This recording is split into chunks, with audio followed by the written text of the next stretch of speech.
Two very good teams. Al Ahly, though, is the team that is like the Real Madrid of Africa. So it's a bit of an upset that ES Tunis has won. And Al Ahly's fans are, and they're not, a little extra. Okay, there have been issues with fans in Egypt at large. Right, they had like 2 years where the fans weren't even allowed in the stadium after some horrible incident where a lot of people died. Right, so this is not. The footballing culture in Egypt does not want to take it on the chin and move on. Right, if they lose this match, particularly the way they lost this match, which was a 73rd minute penalty to ES Tunis that gave it a 1-0. To ES Tunis overall. Okay. This was a situation they hotly contested. It was going to be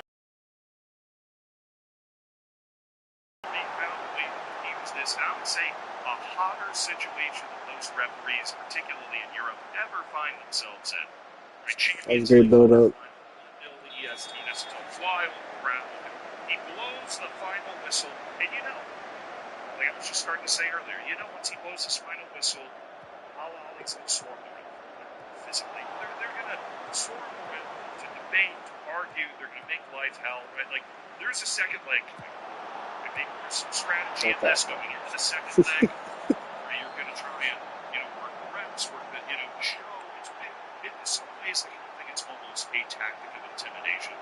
And the idea is, if you make a call against Real Madrid, the Florentino press is going to drag your grandmother in the press, right? Like, So that you're a human being, as impartial as you claim to be, you better be damn sure before you make that call. What a save. You're not worried about coming after your grandmother in the press. If you make this call against Al Ahly, that Al Ahly's going to make a huge stink over it. That they are that type of club. In some ways, that's embodying the mentality of a champion, because he's the clubs that just own these continents. Right, that have the most titles. It's not particularly close. He's going to make a big stake. Oh, Kubi. They're certainly going to come up with a revenue. I thought he got saved. I love this. This guy's name is Issa Sai. I didn't go in. The best way to handle this. He blows the final whistle. That's the final whistle. The game is over. Nah, it's crazy. That's like the tightest angle. He reaches into his front pocket, grabs his red card, and they cut away for a second. Back to him. He grabs his red card and stands there, just, and I don't want to use this phrase lightly, overmaxing his ass off, holding the red card, and everybody knows he's holding it. It's like showing people you got the gun. And he's just standing there. Red card behind his back. He ain't running from shit. He's not trying to hustle. He's not trying to go deeper. He is trying to stay. Lean leg stay. Wait for somebody to try his ass. Oh, player with the brace. He's there for ready to fucking go. Red card in his hand. So, some shit.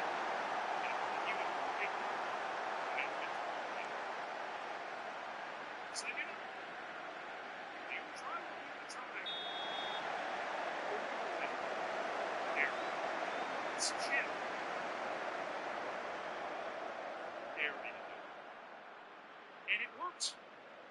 There isn't a single player, there isn't a single coach that dares go near my boy Issa Sai. He shakes hands with some players, police in Tunisia that surround him, and with the staff, and they take him. It works. It works flawlessly. Right, here's another thing that's going on. Not that 2 games, though. They go well. Take the whistle out of your mouth. He's just standing. He's standing and he's waiting. Nobody wants to come up. He checks. He makes sure.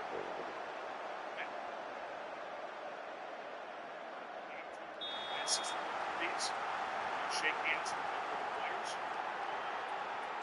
Like a lot of players start complaining to somebody else, but they ain't complaining to him. They start complaining to somebody else. They aren't trying my boy. Issa Sai. They aren't trying my boy.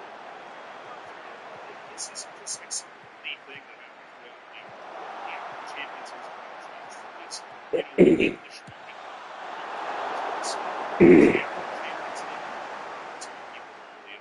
It's the biggest team in Phoenicia against the biggest team in Egypt. And, these two teams, again, were at the club. So they have really high base level ability to compete against less monster bases. It's a tournament, but still, this is a big deal. It's not a TV coverage, not media coverage, not fan interest, intensity.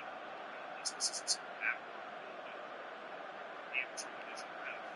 It's crazy shit. This is the guy who the championship this shit out.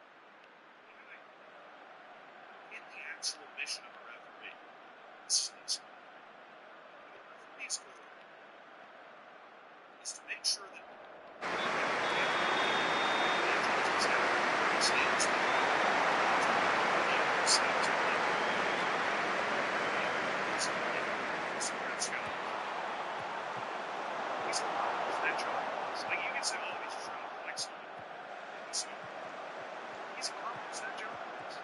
he got that red card out and was holding it in his hand as a way to let them know that he felt like that maybe the edge of this game was a bit too much. And he didn't. Hello.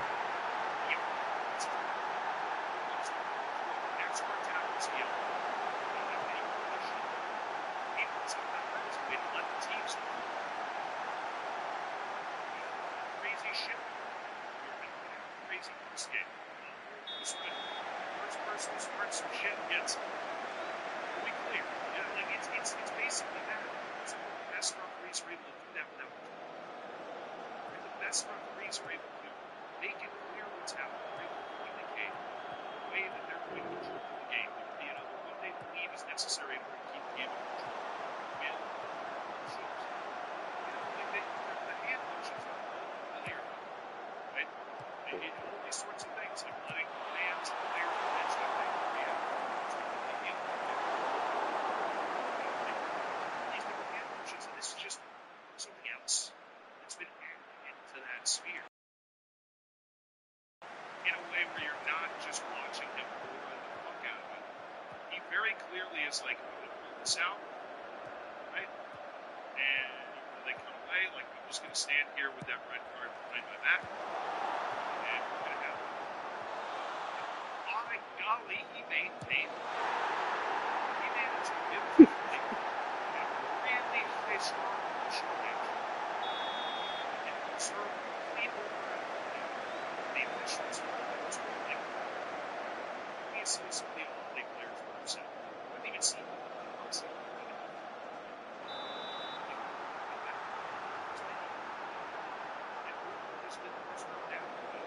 Because this guy who showed us the way.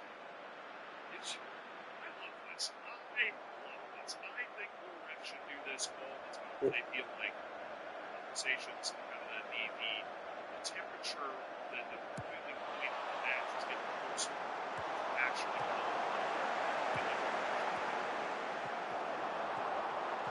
been in development for half a decade and is on its way out soon since the beta has been following with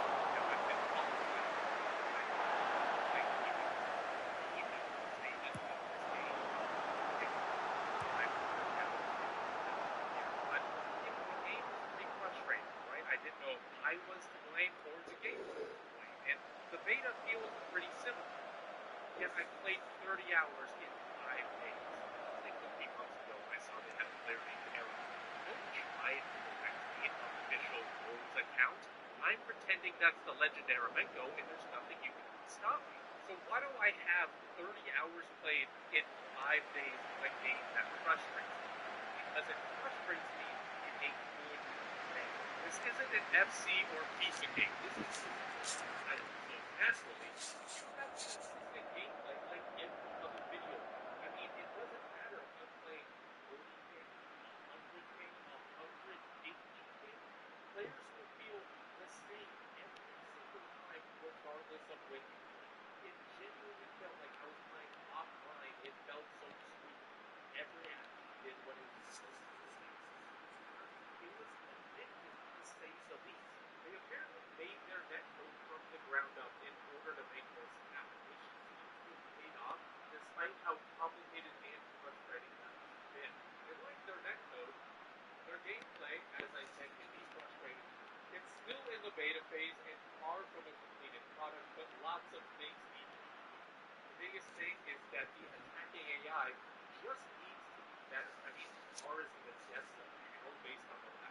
but just because you're going above that bar doesn't necessarily mean it's wrong. Now, there are some caveats with this one because New York Jaguars does have some pretty good pass games, right? But for a tandem like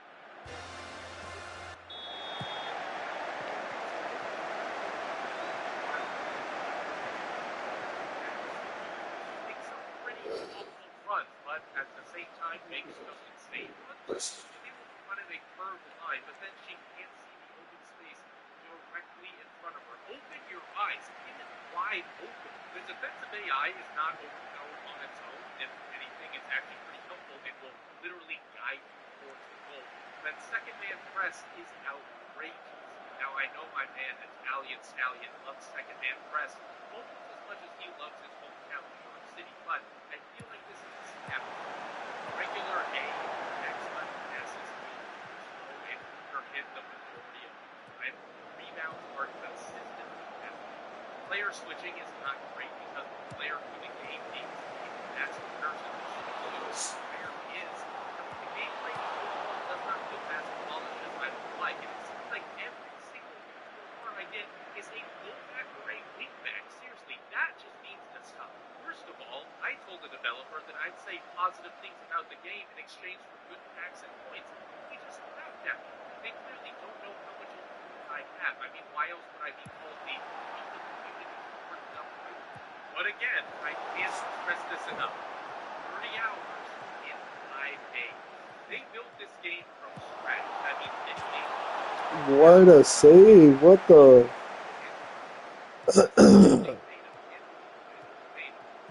meaning that you can right now go this down yourself. So there's clearly lots of things that need to change. Even with that in mind, it's still a breath of fresh air.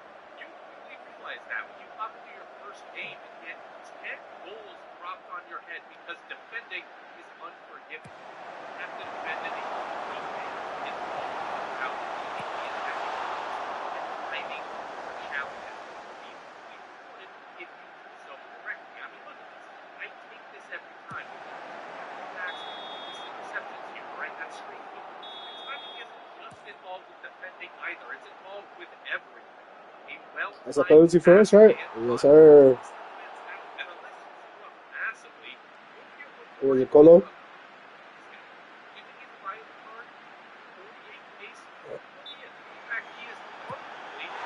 Yes, sir.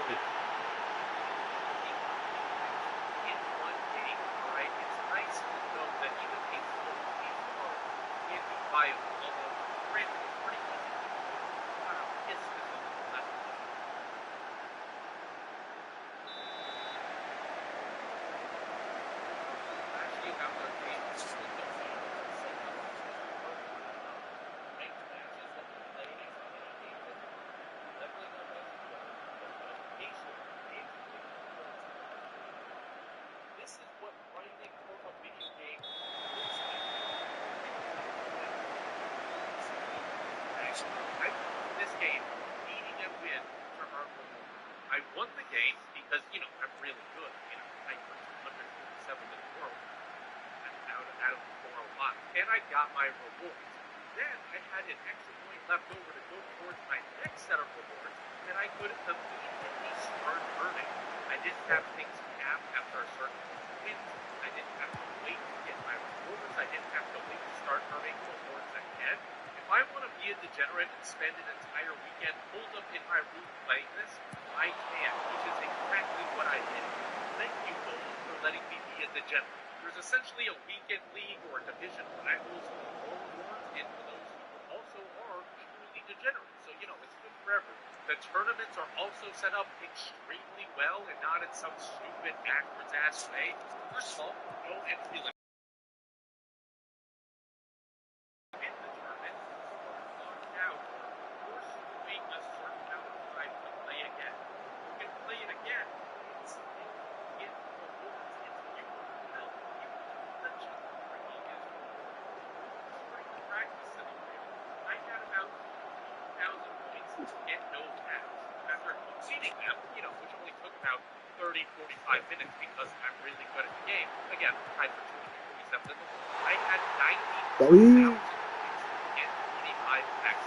excluding a couple rare players who ended up being wingbacks, because of course they were wingbacks. Other positions even exist in this game.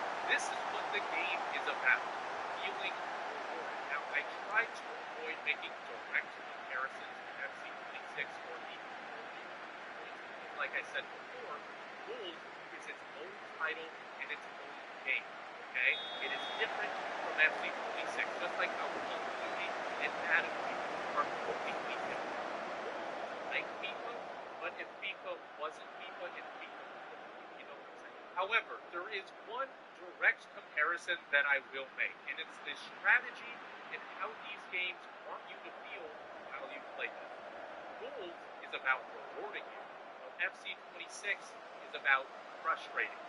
Goals is not worried about a game cycle. They want you to grind and play for hours on end, and that's very apparent from the gameplay and the gameplay. Aren't on their schedule. It doesn't feel like a chore to play. You don't feel ripped off or cheated, especially when it's a free-to-play game. Oh, what a save!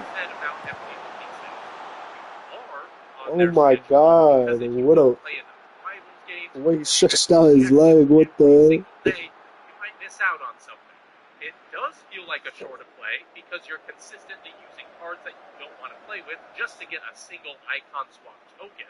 And you feel ripped off and cheated because the gameplay is inconsistent with how players feel and how identical matches don't feel the same outcome. You have fantastic games with insane replayability and have found lots of love put into them for less than $20. Meanwhile, FC26 is at least $70. Doesn't that piss you off? That is the definition of feeling cheated. I said before that Goals is not an FC or a FIFA game. It is its own title and should be treated as such. So with that in mind, do I think that Goals is going to take over the football video game scene? Honestly, no, probably not. But do I think it's going to be a better game than FC26 or 27? Absolutely. I have a wingback at center mid. I have a wingback at center mid. I have a fullback at center mid. Please just give me a different position. I cannot handle it anymore.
fucking unhinged.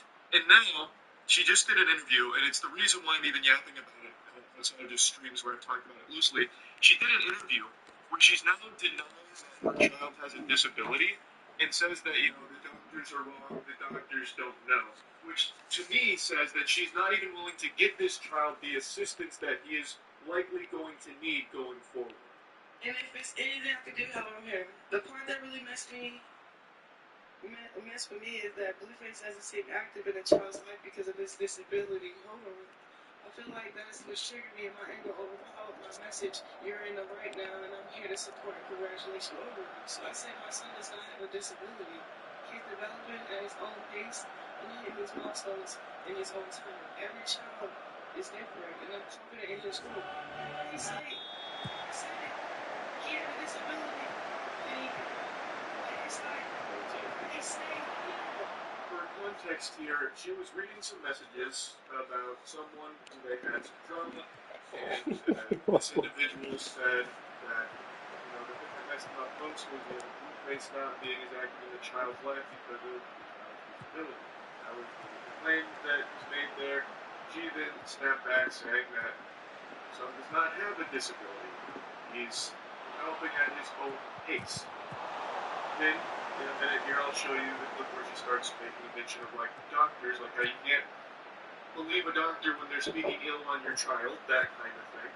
Now, of course, I'm not a doctor, but, for reference, most babies will begin the walking and talking process, getting, like, a word out, from, like, 12 up to, like, 18 months. That's when they'll start to hit these milestones, typically. That's, like, the normal range. She is right, though, every child is different, so some take a little bit longer. However, it has been over 2 years. It's been 27 months, and her son still is doing none of that, and also seemingly still having a hard time sitting up on their own, too.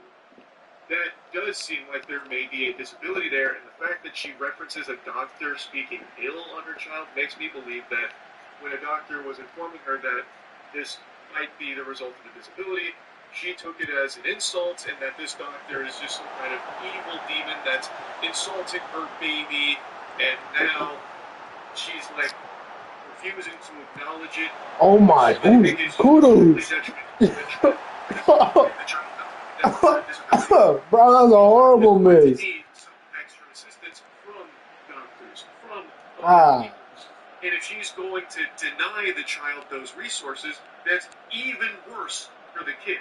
Just because she refuses to say it doesn't mean that it might not be true. It's not even just that. It's like saying someone, a doctor, anybody speak against your kid or yourself, then you should not accept it, bro. Anybody, if they're guessing or whatever, no, the person, have to accept what you. So it's really like me, like, protecting a revelation that I heard from the Lord over my son. And then it's like redirecting that energy back to that mouth, that tone, that powerful tone. Who said that? Who said it? Now, recently, Krishan made a big Christianity push where she's accepting the word of God and taking the Lord as her Savior, which I always applaud people for doing if it's coming from a genuine place.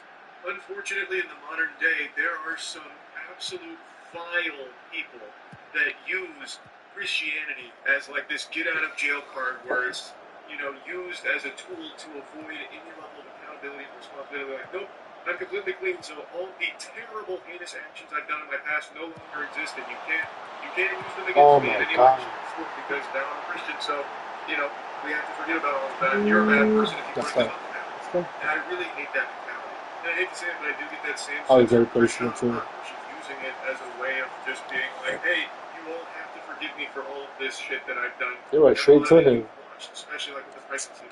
And I don't think I've seen her take any level of like self-reflection or accountability for the terrible fucking way that she handled her pregnancy with the smoking and drinking and the impact that it may have had on her child's life. Like, speaking of the word of God, Krishan, what do you think God would say to something like this? Get yourself together.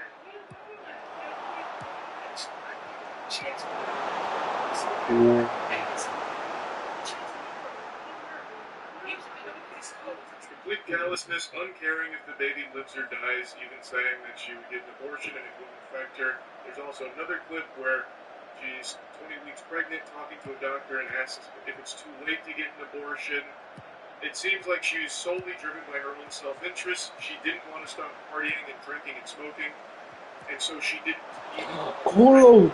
She's never talked I was about outside anyways. made any kind of big, like, huge apology about the error and misdeeds of how she handled her pregnancy or anything. And also, I think she's still the exact same Krishan Rock now as she always has been. Throughout this entire podcast, she goes on and on and on, just regurgitating this notion that she is done with drama. Drama is in her past, now it's all about her future. However, she spends the whole podcast reading drama text messages and talking over the hosts in order to keep playing around in the drama cesspool, like the entire time, except now she's using Christianity as her shield, as a way of winning these arguments in the drama. Like, well, this is what this guy said, but the Word God says this, so he's definitely wrong for it. What he said about me is unacceptable because now, fully Christian, all of that. She is still 100% participating in drama this entire podcast episode while pretending that she's not and that she's left all of that behind in this change. Do you let God vindicate on your behalf? Like you said, it's just be a day where, well, I can't wait for my son to start walking and talking. I'm gonna just be like, exactly. I told y'all, he told y'all. Shoot, I'm just relaying the message. It's like one of those. I truly hope her son does start walking and talking soon. I'm really wishing the absolute best for that kid, but I do not think that this is a mother fit to raise a child. I'll take the draw, bro. This interview here where it seems like she's no longer even going to listen to doctors in regards to the potential disability that her child may have. Like, that just sets this kid up for a really rough future. I'm really, really hoping this child gets the care that he needs. I am not convinced that Krishan Rock is a good mother to this child at all. It still, to me, feels as though she's solely interested in her own career as opposed to trying to help her son to the best of her abilities. And it seems like she's already toying with the idea of depriving him of this medical care that he may require in the future. That's the impression I get from this interview. I really do not like this lady at all. I just don't. I hate what she did during pregnancy, knowing full well how horrible that is to the development of a child. It's not like she was, oblivious to that fact. She wanted to keep drinking and smoking, and in order to do that, she even said, look, I'll just get an abortion, and it won't affect me at all, and I'll just keep drinking and smoking. She didn't get the abortion, but she just kept drinking and smoking. And now her child is developing at an abnormal pace, and is seemingly unwilling to listen to doctors about it. And I really, really, really think that what she did during pregnancy is just pretty unforgivable, to be honest. And so I wanted to yap about it. That's really about it. So, The U.S. Navy would have to be 100% successful. That means every single missile, drone, and or stray bullet would have to be intercepted and or stopped before fired. That is, in short, basically impossible. Exactly, like I said earlier, if they fail to protect one boat or one ship, everything shuts down. If you want to be on the ship going next, when you see the other ship just get blown up, think about that. Because you got to think about that. Who's going to go next, right? They're getting the fucking ships across. It's like, okay, one gets across, another one gets across. Oh, whoa! That one's on fire now. And it's this big fucking fireball filling up the sky, and you're next in line. And then they're like, all right, your turn. Yeah, I'm good, gang.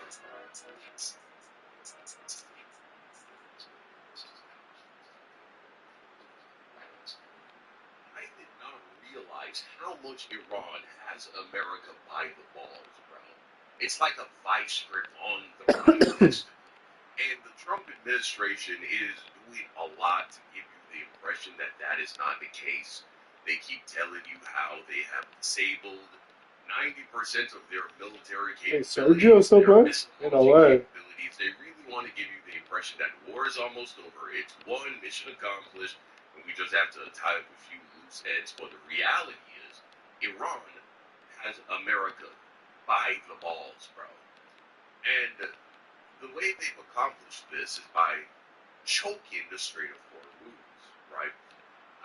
The Strait of Hormuz is, of course, a very narrow way which connects the Persian Gulf to the rest of the world. Why is it that Iran's control of the Strait of Hormuz is such a problem? Well, we're going to dive into that in this video, but one way we know it's really freaking Trump out is because initially when the war started, he made it quite clear we won't need any help. The U.S. military, they can take care of this themselves. And over the course of the last 48 hours, he's been panicking and begging other members of NATO to come and help escort ships through the Strait of Hormuz. But with this video, you're really going to understand how bad of a situation we're in. I can see this played out one of two ways, three ways. Trump pretends he wins, but he takes the L and just abandons mission and prays to the gods that Iran starts to let these other countries export their oil. They're probably going to be hit with some kind of tax. Two, America puts boots on the ground and invades Iran, which I think that's probably where this is going to go. Or three, things continue to stay just the way that they are, and inflation continues to skyrocket, global trade networks collapse, the midterms are just completely a failure for the Republican Party because the cost of living is going to continue to skyrocket as people are continuing to be affected by the ripple effects of this situation. But what should be clear from all three of those options is none of those sound great for Trump. None of those include him or America coming out of this with a clean win, with a mission accomplished. It doesn't happen, not this time. Check this out. Why can't America just take over Iran's Strait of Hormuz? Video by Justin Taylor. Yeah. Shit is dire, man. Shit is real dire. Thank you, Battlefield 3, for preparing me for this moment. Why can the United States not just control the Strait of Hormuz? Iran has recently effectively shut it down and is not holding back on hitting ships that are making the daring move attempts sailing through it. America is now asking other countries for help while it struggles to defend it. Right. One would think that with us blowing up every piece of Iranian military tech we could find over the last few weeks, this shouldn't be a problem, and yet it is. So why was effectively wiping out an entire country's military from the sky easy, but defending a tiny strip of water is impossible? We'll strike at Carcan the like and subscribe button, and let's talk about it. On March 1st, 2026, the oil tanker Skylight was hit and damaged by Iran. Less than 24 hours Oh, the injuries are crazy, bro. Shutting down the Strait of Hormuz. Since then, they have not held back. They've inflicted multiple hits on several ships. Meanwhile, the world economy is scrambling to adjust. I'll talk about the economics behind this patch of water at the end, but first I want to focus on the military pew-pew boom stuff first. The Strait of Hormuz is a narrow waterway located between the UAE, Oman, and Iran.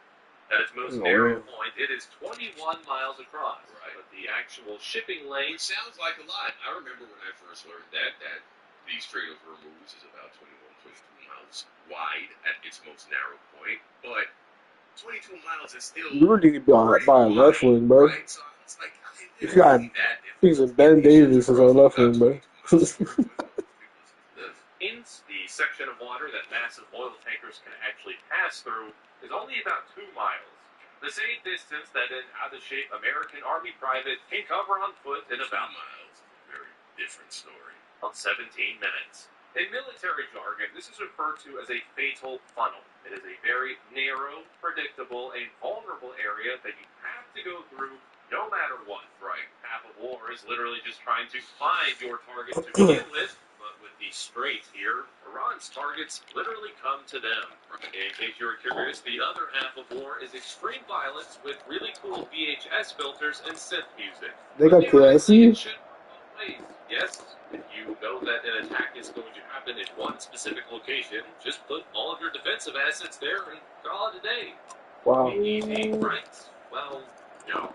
Blowing up stationary targets with tomahawks and E-2 stealth bombers is a very different mission set than escorting a very slow, massive oil tanker through a deadly choke point. Anyone who has ever played an escort mission in an RPG video game probably knows this intuitively.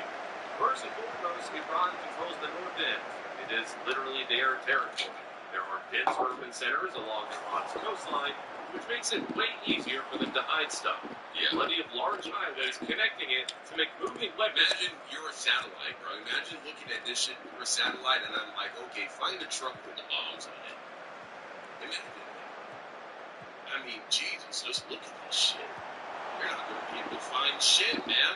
Because it's still an active, and this is why I say they're probably going to have to invade. They're going to have to invade, shut this shit down, but it is densely populated. Large population right here, man.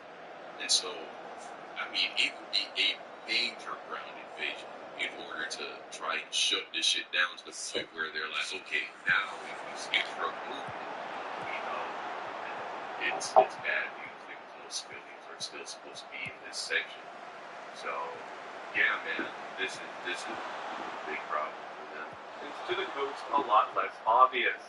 The weapons they're using on these oil tankers Wow, are they crazy, bro. easy to control. Huh. What the? You did it so nonchalant, bro. That shit went in there like it was so easy. Big missile battery in the middle of the desert did one thing. Trying to find the weapons hitting Wow. oil tankers is like trying to find a needle in a haystack, except the needle is inside of another piece of hay, and all the other pieces of hay have civilians inside. That metaphor from a size ratio perspective made no sense, but hopefully you know what I meant there.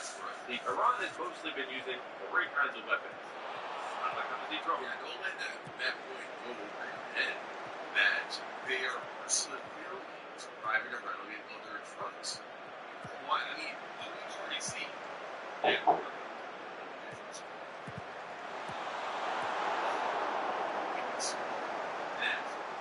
is, right? Lazy military reconnaissance.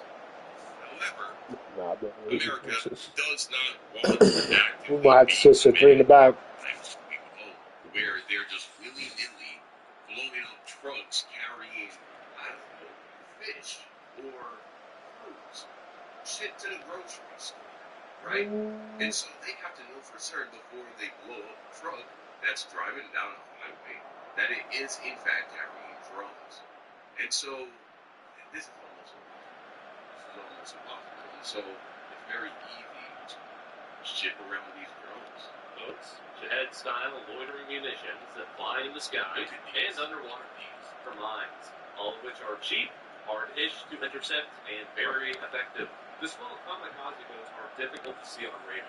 Despite their small size, they carry hundreds of pounds of explosives, so they can, and currently do, easily punch holes through tankers.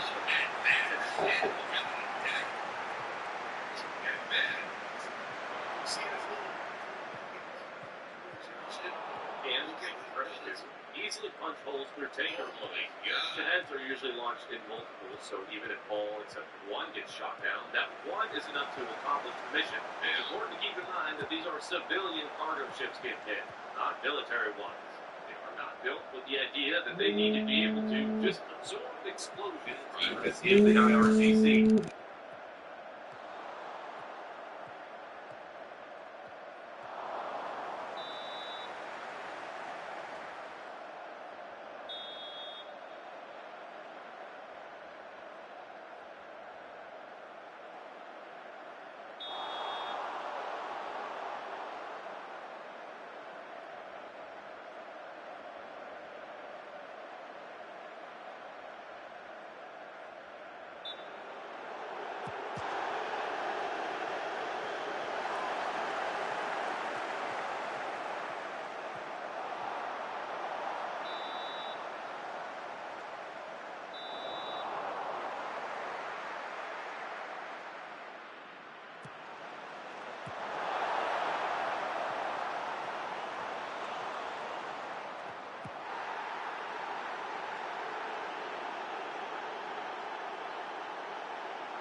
labor-intensive, and it's real easy to fuck up if you miss one. Right. Iran spending an hour dumping mines into the strait could lead to weeks of us trying just to clear them. Not to mention that while doing that, American forces would be juicy stationary targets just sitting in the water. Exactly. The U.S. Navy can, in theory, actively escort ships through the strait themselves.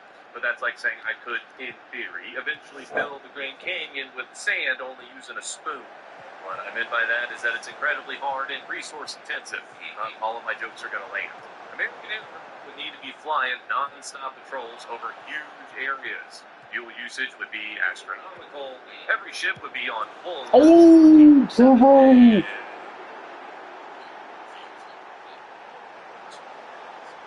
Oh my God, Polo.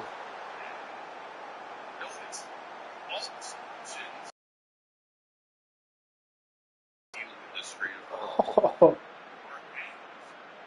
They're incredibly expensive, very inefficient, and they're still fairly whether that be in the form of using military assets or people dying, cargo ships. And think about it, all they need to do is fail once and escort it and thing for the oil companies and the people driving the boats to be like, yeah, fuck that, we're good. They just gotta fail once, escorted a ship across the strait, and Iran gets a drone across, or they miss a mine, or they get hit with a kamikaze boat, and then all the other ships are gonna be like, nah, gang, I'm good. We'll just stay right here till y'all finish, sorting this shit out. Man, oh man, we're fucked. While constantly maneuvering, and the ammo to take out all of Iran's incoming drones would be burned through faster than Iran's boy.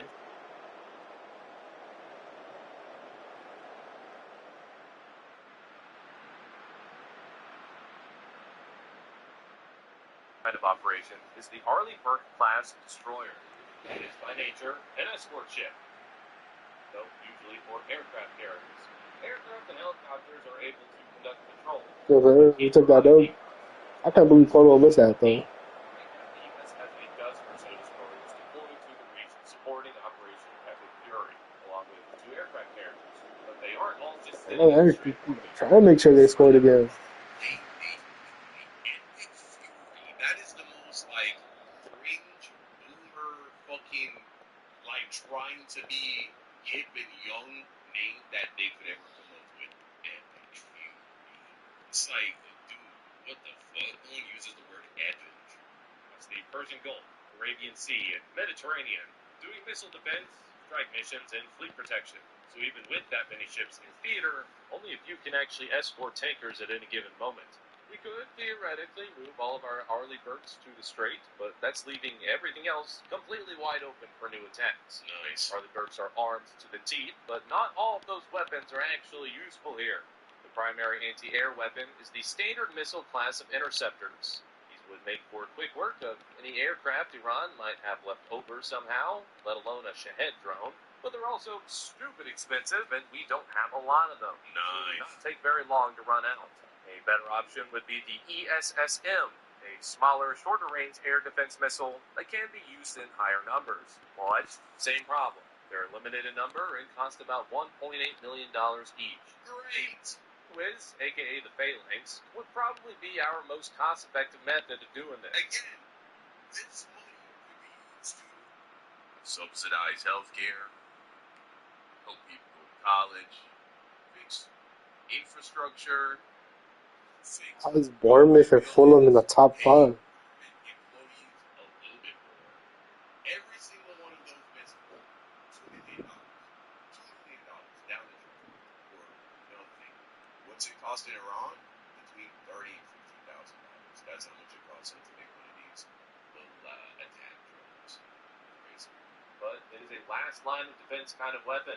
It also suffers the most from it primarily being for self-defense. The 3 weapons talked about so far, it has the least amount of ability to protect something other than the Arleigh Burke destroyer itself. Now, the 5-inch guns do give the destroyer a decent way of engaging waterborne threats, but that might be less useful than we first thought. Because this past week, an Iranian boat began moving towards the USS Lincoln aircraft carrier. but the nearby Arleigh Burke's 5-inch guns kept missing as it approached. They could not hit it.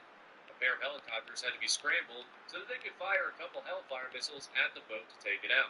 Helicopters, again, are an option here, but that would mean we'd have to move even more ships that can deploy them into the strait, away from where they are now doing other stuff. If only we were fighting those big floating red targets we use for target practice, then the Iranians would truly know fear. All the other stuff in the field is very good. Tomahawks and torpedoes are next to useless in this kind of scenario. Unfortunately, the ships we have over there are currently carrying a lot of them. But there's an even bigger issue. You can't really reload at sea.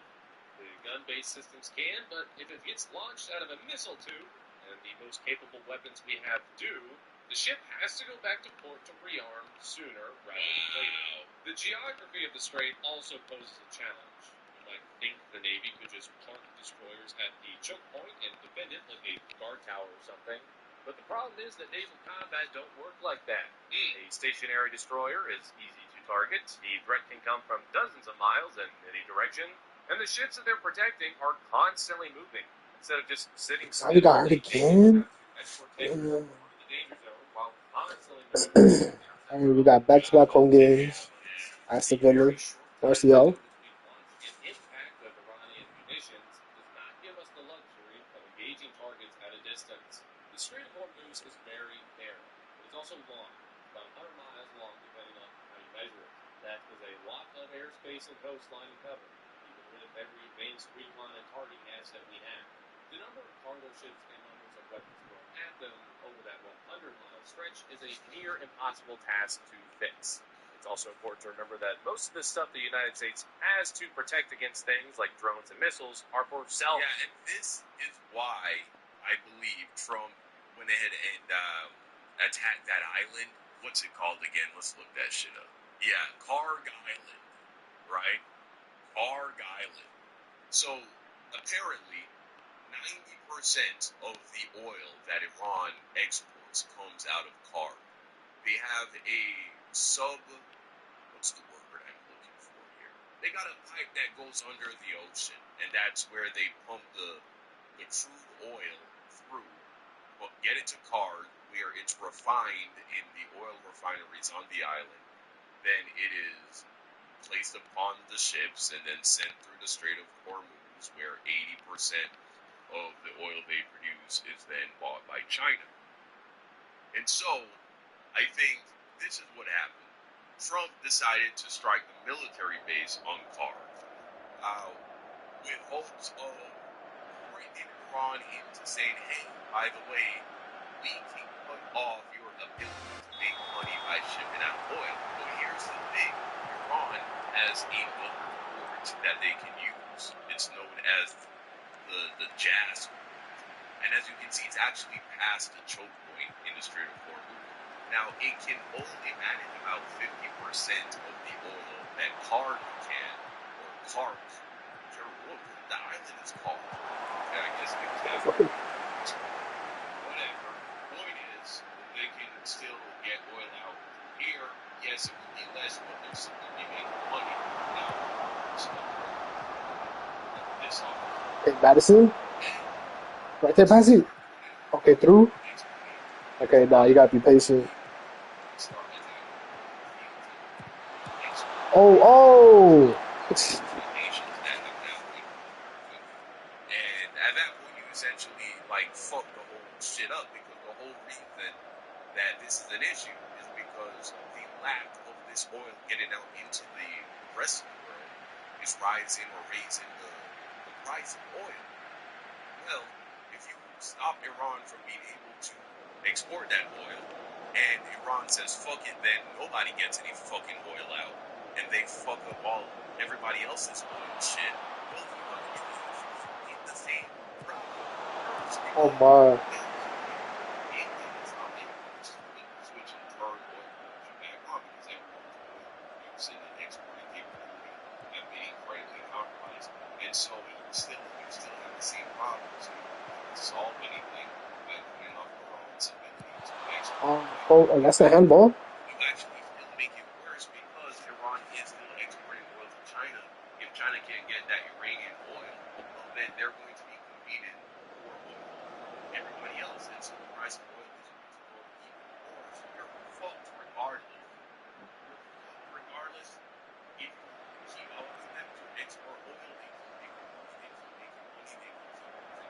resources to fight war. You off their ability to produce oil or to export oil. Well, then they fuck everybody's oil up, and the price of oil still goes up. Bro, this is such a fucking party. This is so shit. I mean, yeah, like this is what I mean when I say that Iran has America by the balls. There is no way to solve this. There is no way to solve this. Honestly. Like you said, 1 hour of lane lines equals a week of the lane ships from going straight. This is bad, man. This is a bad position to be in. Protection. Things like the Sea Whiz and Ram missiles couldn't be used to protect civilian ships unless we physically escorted them one at a time. And if the attack came from a favorable direction. This will be a big problem. I think this is used for the Navy to be so severe they probably force mechanics into mental institutions. We don't have enough ammo to do this kind of mission forever. And it would cost so much money that publishing the final price would likely cause Dave Ramsey to start a civil war. And this, of course, would have massive, devastating impacts on the farming simulator community. President Trump has called on other countries like France, the UK, Japan, and even China to aid in using their own naval assets to protect the strait from Iranian attacks. The response from this had ranged from, "We'll get back to you on that" by Japan and France, to "left on red" by China. Oh, Madison!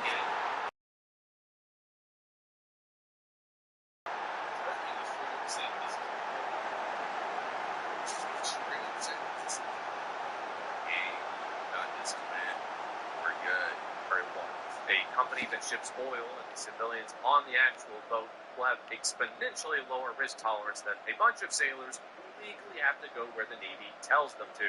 Not to mention things like insurance for the entire thing also skyrockets, driving up costs and reducing risk tolerance even more. The overwhelming majority of maritime corporations are going to just eat the cost and not operate in the first place.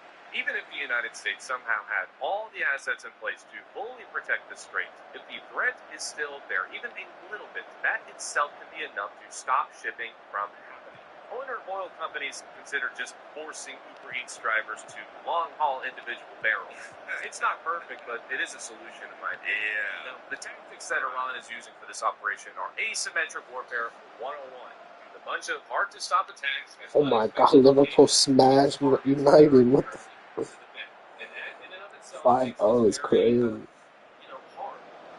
But adding to this, the United States just kind of sucks at the defense if we're being honest about it. At least compared to the offense when it comes to air and naval operations. Operation Epic Fury is an offensive operation. We went on the attack. And from a purely military aspect, I've been doing pretty well in that regard in terms of the amount of stuff we've managed to explode. The Hormuz is a defensive operation. This is like, honestly, the people that run our government, the men that are in charge of this shit, they're literally... Check the dub, W.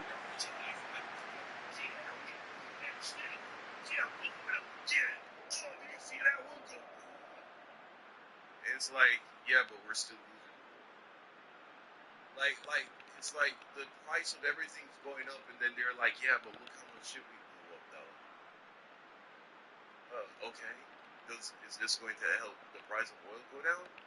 Well, no, because none of this is actually helping to solve the problem of getting oil through the strait. So why is this? Yeah, but we're so impressive, though, right? Look at all the shit we blew up. That's our military right now, or at least the men who run it. And the stuff we have in theater over there is overwhelmingly not for the defense. Yes, I know your football coach likes to tell you that the best defense is a good offense, but that's because he's never had to conduct airspace interdictions against one-way attack drones. See, the reality is that for life to go back to normal, and by life I mean big boats sailing off the coast of northern Oman, the U.S. Navy would have to be 100% successful.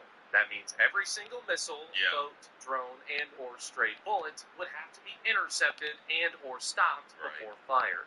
That is, in short, basically impossible. Exactly, like I said earlier, if they fail to protect one boat, one ship, everything shuts down. You want to be on the ship?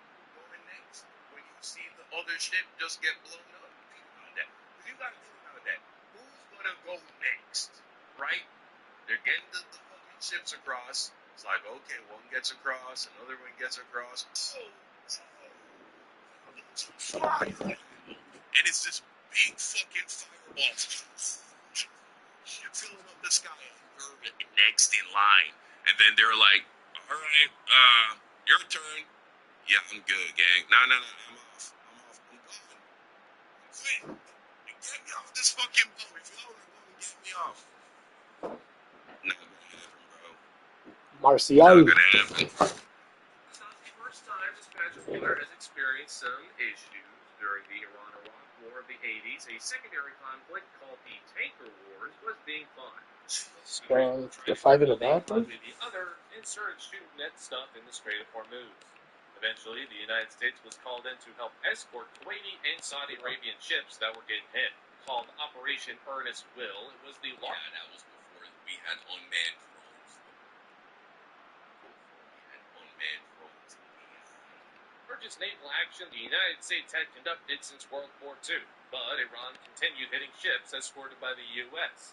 That triggered Operation Praying Mantis, in which the U.S. Navy essentially wiped out most of Iran's naval capabilities and took out and or took over a handful of oil platforms.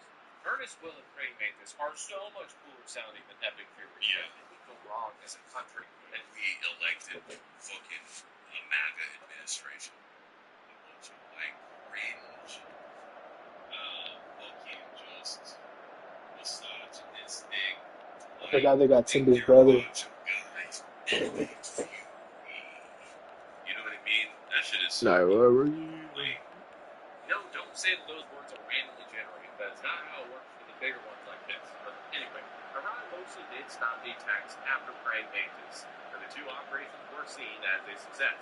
But there are some huge differences compared to today. You notice that back in the 80s, war was still cool, and if you wanted to blow up a ship, you had to use a giant missile or an airstrike, and just another drone. It was easier to intercept one or two Soviet export jets than Oh my god, man. And secondly, Iran at the time was actively engaged in one of the most devastating and brutal wars of the 20th century against Iraq at the time. The United States attacking them too was not something we begin with. Currently, the target right now is the United States. So that kind of complicates things from a motivational perspective.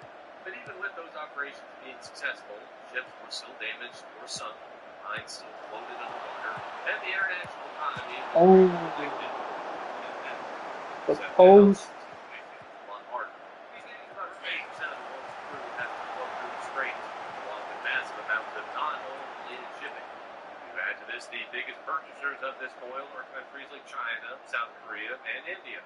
And you didn't know that's where the world gets its cheap shit from. So that just kind of adds a doubling economic effect to offshore manufacturing. But right now, there doesn't seem to be a solution. We've taken out Iranian mine layers and hit Karg Island with a bunch of munitions, and there are some hints at the moment that we might try to take it over with a bunch of Delta boys and Marines. But that does not solve the problem as it stands. Oh my. It's a bit of an error right now. No one has a real answer, unfortunately. Personally, I think the UN should just try to make a strongly worded letter that usually fixes things. But on that note, thank you for watching. I hope you enjoyed today's video. yeah, so basically, your fault. It's pretty much impossible to get these ships across the strait, making up since century infants. And so, and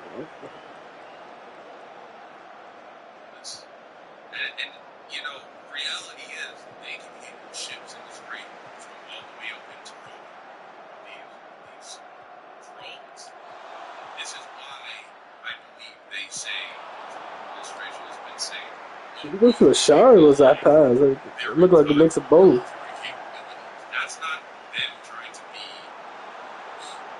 That's like the only way they can get ships across the strait. Like literally, everyone needs to not be able to fire anything from anywhere. But apparently, How's that not outside? And hit shit down here. So, I don't know how you missed that. I thought it was outside. Massive country, which is like bigger than fucking Texas. It's like, I don't know, maybe just look at maybe like a fifth or a sixth the size of America, and they can sit in Instead of anywhere looking for these mountains, just the Spurs is around the mountains, regions, easy to hide. And then they have a I kind of want to say, what a shot though. It's in there. It's like shooting a fish in a barrel. And they've been preparing for this shit. This shit. Yeah. Yeah. I don't know. It's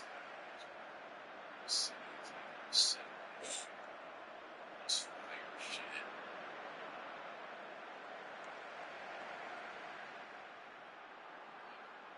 That's the situation. That's exactly why.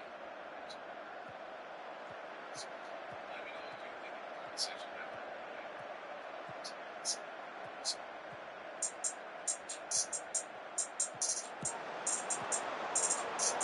We are not cooking.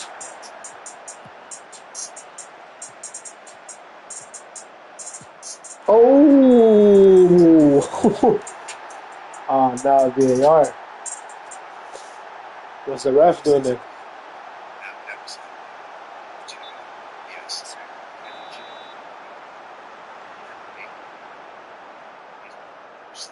Just believe in his history.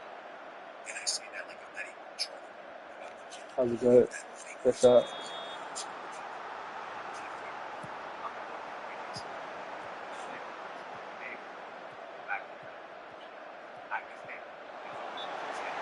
Oh, what? Ref! We could have cooked on that player.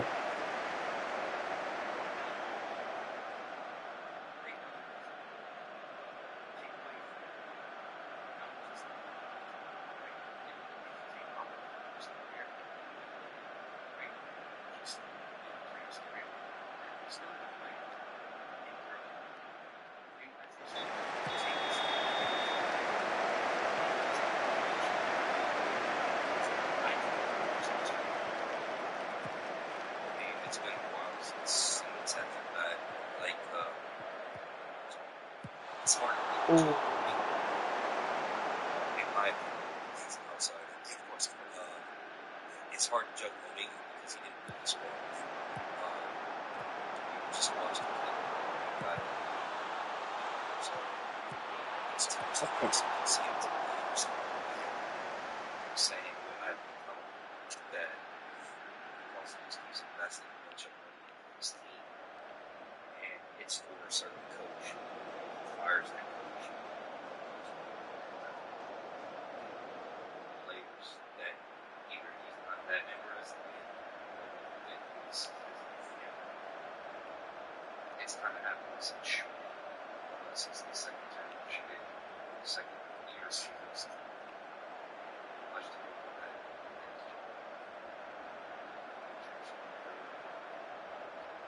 Stuff happening.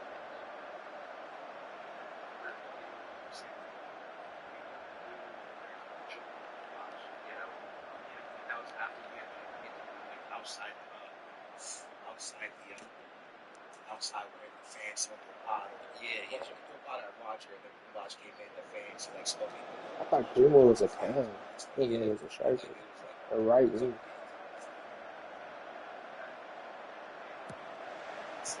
Oh, Romero! I thought we were going to not score again. Wow. Long ago.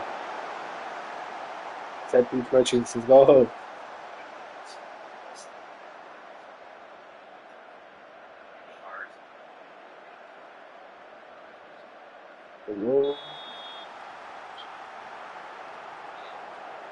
It's not pro shot attempts is crazy. Like we've always said, you can't really invest in the championship. Yeah, it's too expensive. So, and spend a bunch of money. Yeah, their place. Yeah, right now we're just finished watching the game. They're actually tied with it's right now. So it's kind of like saying now a really invest in each other. Just like Bacolo? She was crazy. You could have easily like step back and pass it to the middle. Nah.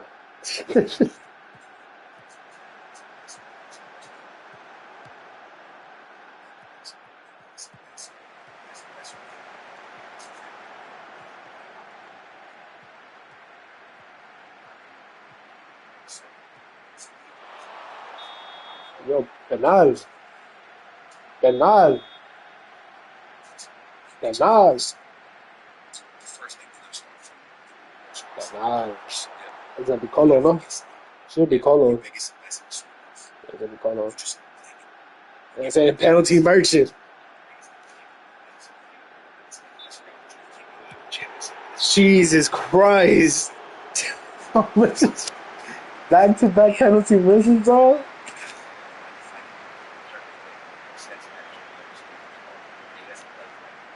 15 finishing, bro.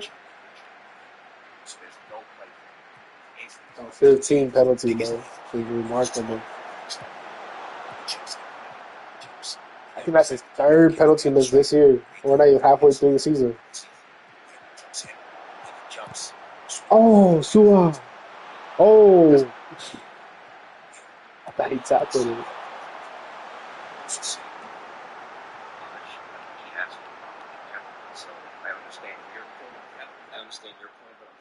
Carlo just either doing a good game or he's dropping a stinker, bro. There's no in between. There's no in between. We got United. Okay, back. Oh. Oh. Oh, wow. 90th minute. Top six.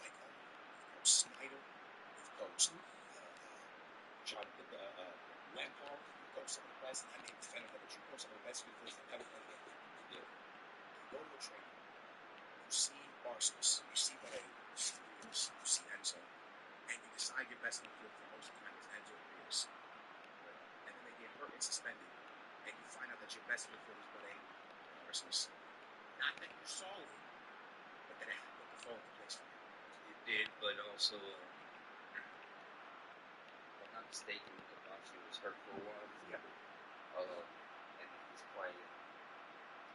The one thing I would like to give Cody a little bit of a pass is the fact that. Hold up, I just realized the run we're gonna have to go. I think we have Arsenal after Chelsea. If you had that player that was there as a left mid, Right? Holy shit, what the fuck is this run?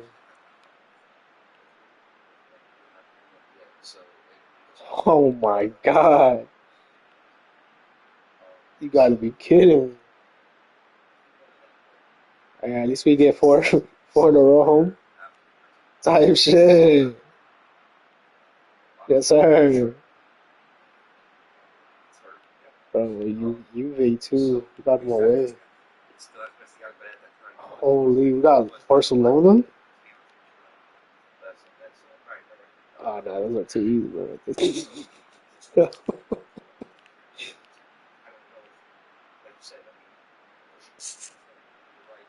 And then we play Liverpool right there.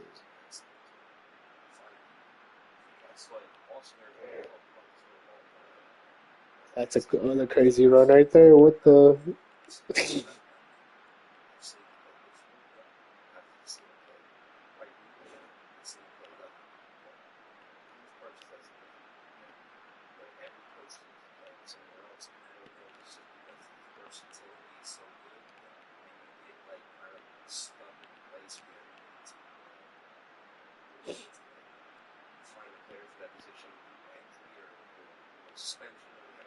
Carlo should be like at least 12 goals. Amount of times he missed. Where the fuck is he playing at? Oh, I was about to say.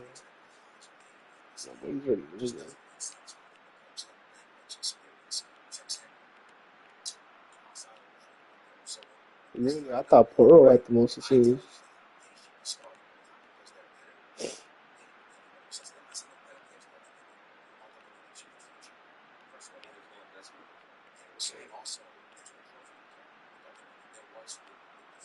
Bro, all his assists been in a fucking. Damn.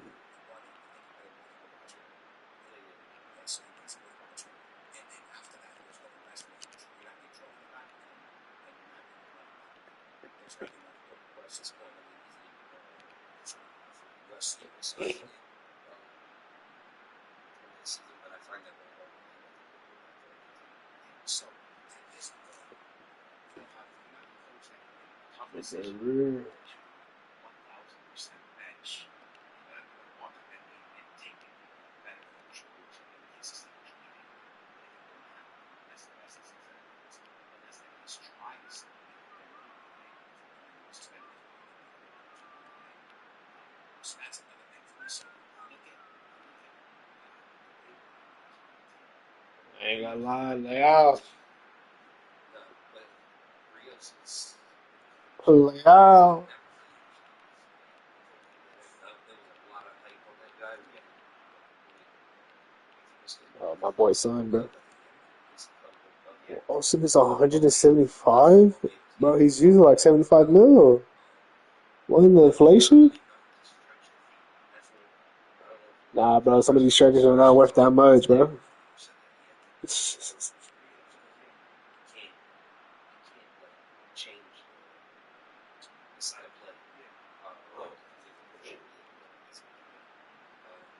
So I don't know. Sorry, I've been so lost. The only thing I say is I feel like GgNoRaGe is going to run over for two because I understand you have to have two on salaries, so but to spend $20 million on I'm not going to insult this what they bought Luis Suarez for 20 something. You haven't bought IDs for 27. That's the next one. The last, I would say, month, our picture seems tight. Yeah. He can't get his legs. Yeah. And he hasn't scored a goal. He doesn't have a penalty. The guy can struggle. Yeah. And you have one who should be giving Real Madrid. Madrid. And then out of nowhere. Nah. That's and then this thing ain't no way. has called in and he scores a goal that he should have Caught scored. me off guard. So the guy, you have a guy that you invest $20 million in. Please, you see that he can't take his legs. Bro, like, I don't know what striker they can get, bro. Whatever in him, he kills you. 98 million? Oh, what's this inflation? Oh, Jonathan David, hold up.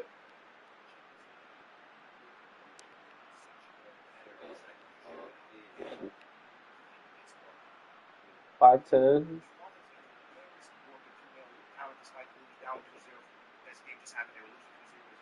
I think Jonathan David might be the move. How's he looking in the city? Yeah. Holy sh! He must have been hurt. Hey, no way. And the players, I almost fell asleep. Yeah. And the player had to get up. Yeah. The players that we invested so much money on, you got to see them fall. What's up, You see them move? at this point, and praying for Reeves to have a good World Cup. What's up, move?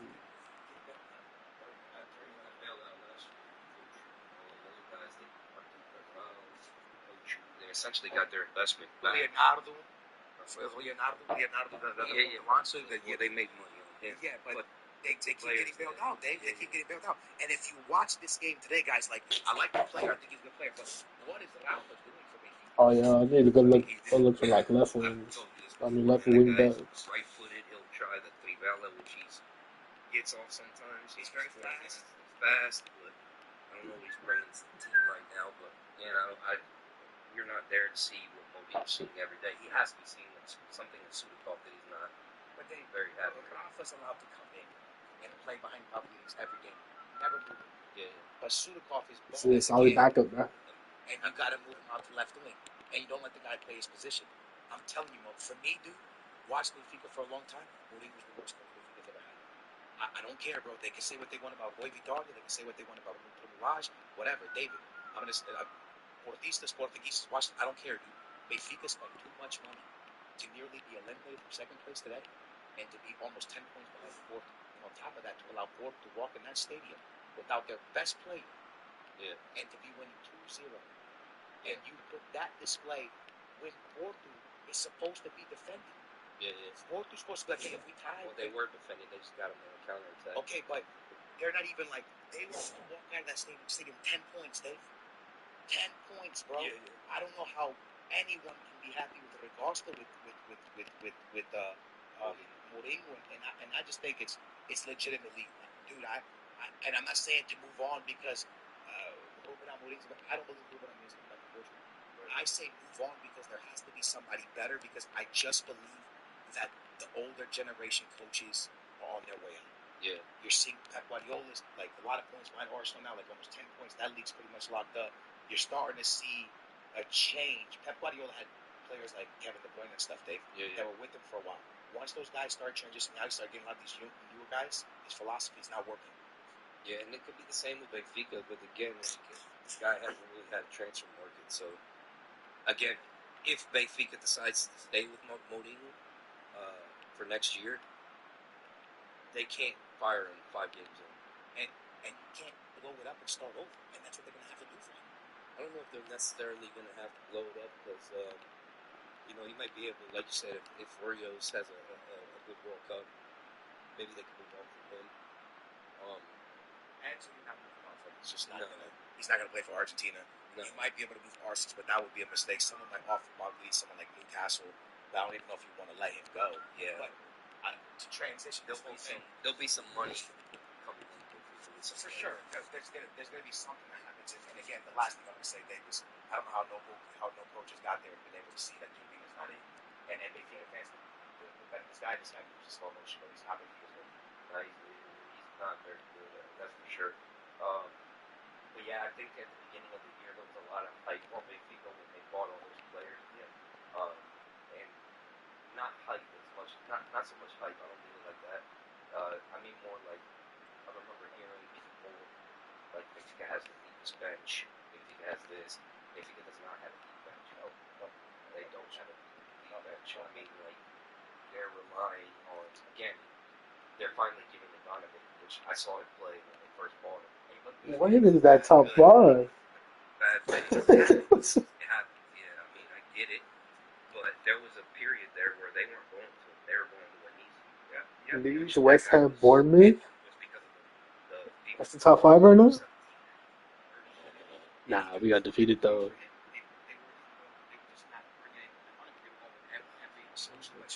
That's how I just because I want to drink this and kind of throw away because that boat This is a tough game. everyone from their countries. And that's what I would like to see. Oh, I Haaland. would like to see more just young Haaland. Portuguese kids that are hungry from the academy, from the Portuguese league, that understand the small stadiums in Portugal, because that's a big deal, Dave. Yeah, knowing how to play in Santa Clara, knowing how to play in Europa, playing in these small stadiums, I would like to see more of those mixed in with like the Argentinian guy, the Brazilian guy, the Colombian guy, mixed in.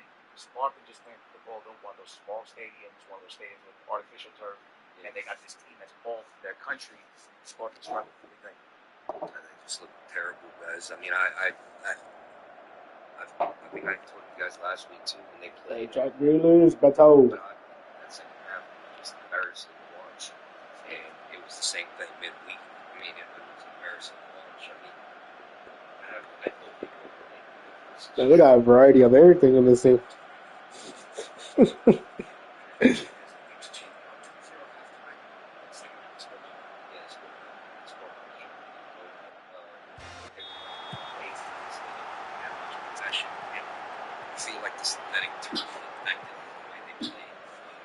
Players like miscalculating balls.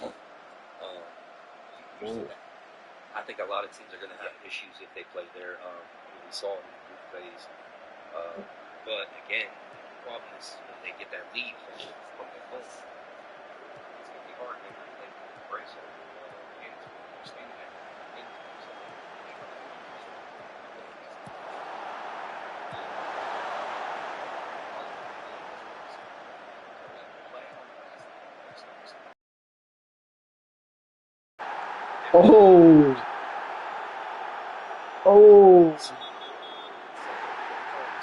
Oh, dead ass? You can't be serious right now, bro. This is not a shot at Odo in any way, shape, or form. They outplayed Sport. They deserve to be there for the Cinderella story. They're the Cinderella story, for sure. Do I think Sport can win here? maybe can turn it around. I thought they could if it was at 2-0. Still have hopes, but I think it's going to be hard. But I don't know how the UEFA. Or that's like messed up the whole system, bro. That synthetic grass laid on maybe competition. I think if there was more than one or two stadiums, We might get our first loss. Hey, no way. I say that is because we've talked about this many times with the fields in Portugal being terrible. I mean, that almost didn't help.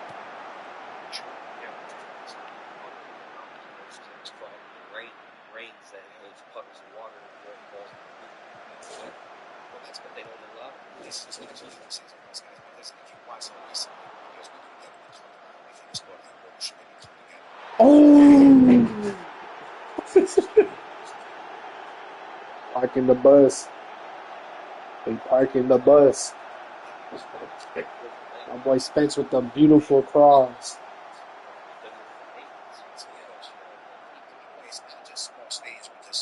I'm saying the 5'10" demons.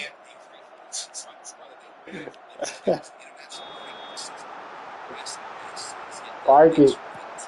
Oh, whoa.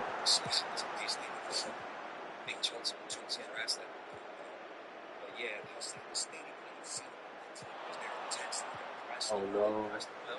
Oh no. Oh no. Oh.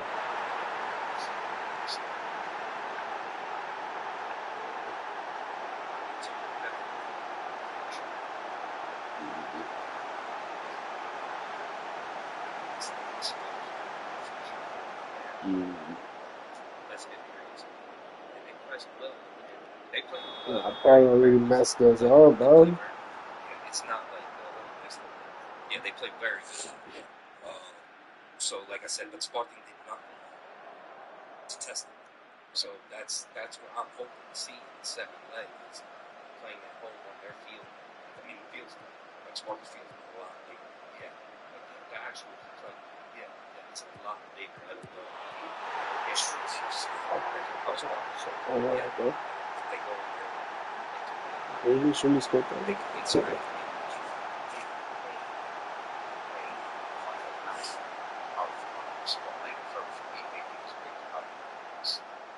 Their last leg, they played Madrid twice.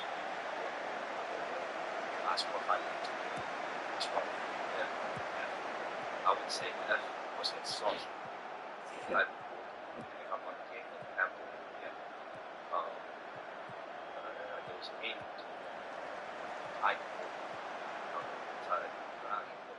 Oh, nah, no es penal. He fell. Ain't nobody touched him? Oh, ref. Won the robbery.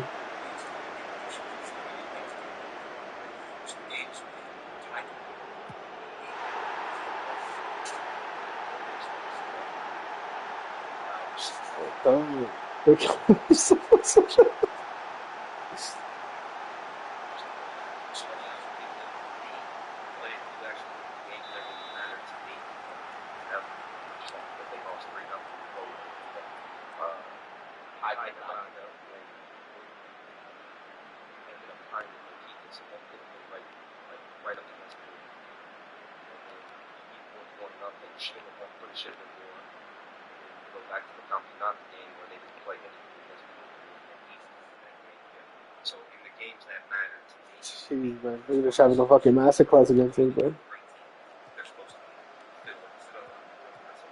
Oh my god, bro. Oh.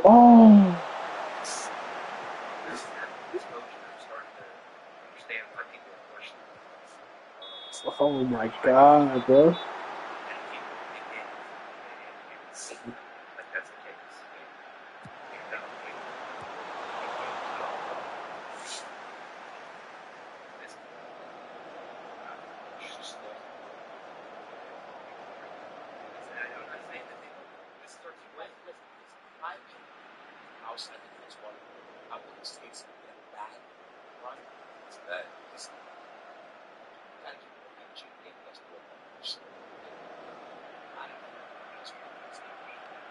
watch the second half. You don't watch the Sporting Braga. The second half of the Sporting Braga game, you just look like they completely carried over. Yeah, so like this one saying. What the fuck is that?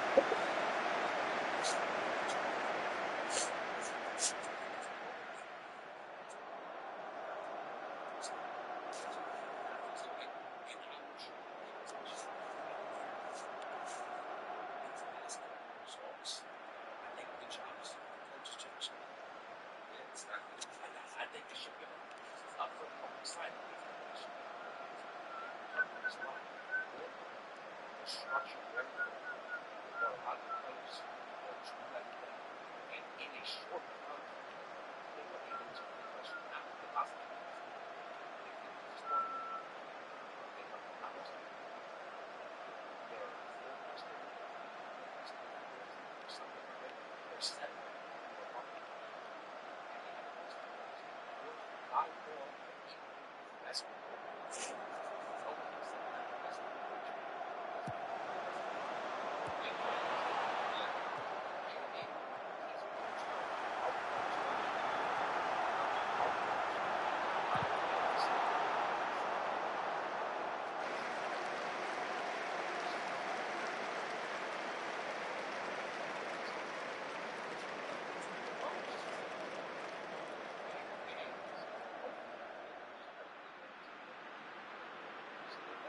Shout out to Portugal because we're not going to have 18 Champions in 2027, so that's a big thing for us for the first time. So, it's not this year, it's next year.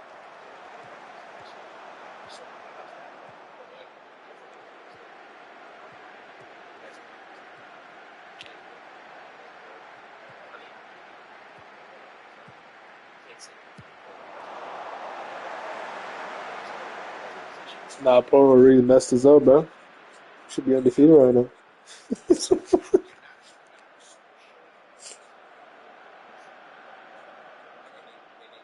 got Jack Grealish.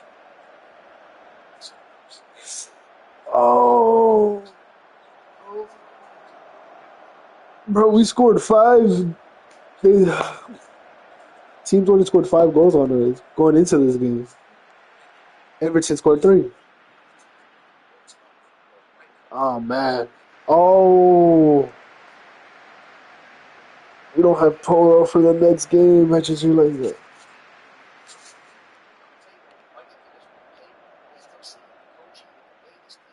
Oh, we're.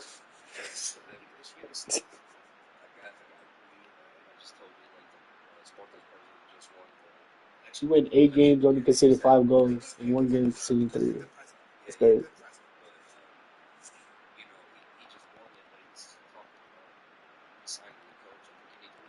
I ain't gonna lie, Poro. I gotta see the incident game, bro. It was disgraceful what he did.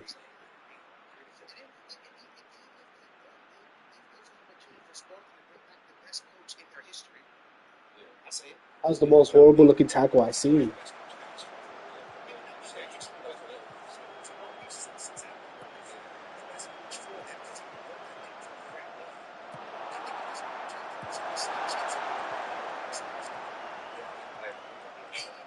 Okay. Okay. Could have easily just hovered. But no. He wants to be aggressive.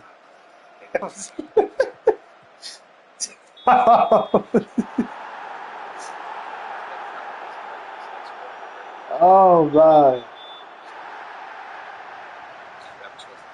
Nah. We ain't feeling that, bro. We're not feeling that. You are getting fine, though. Nah, bro. You cost us a good ass game, bro. 1 week fine, bro. I would be happy with if I'm Ruben Amorim, I'm sitting back, I'm looking at both hotels, I'm taking Sporting. As a Benfica, I'm telling you that. Yeah.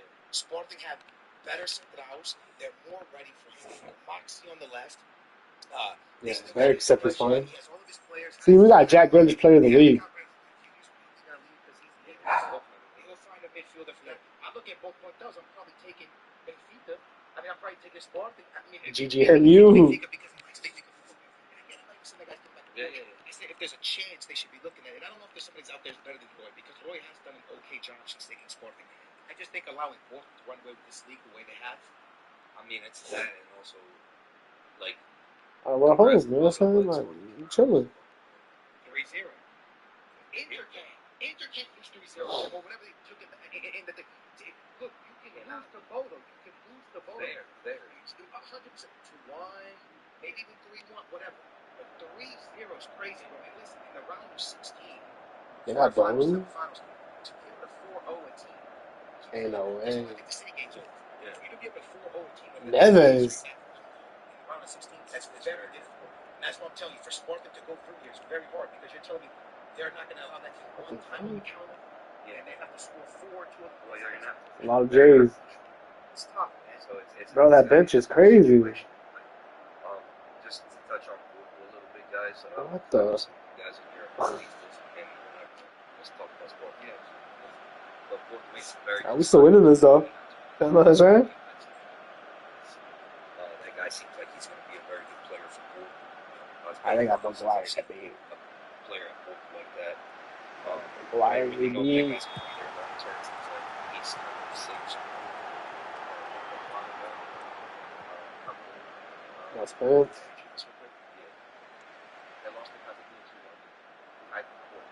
Soros playing the whole Chelsea game. Playing the full 90. Don't care if he gets hurt. He's playing the full 90. Oh no, man, needed from the UCL. No. Honestly, Sport that lot first.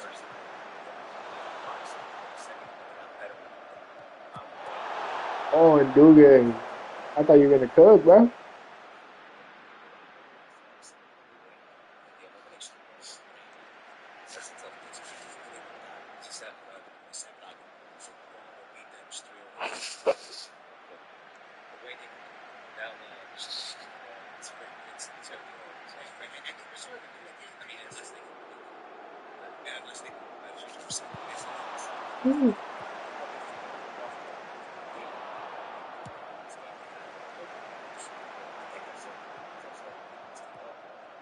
We lost the effort.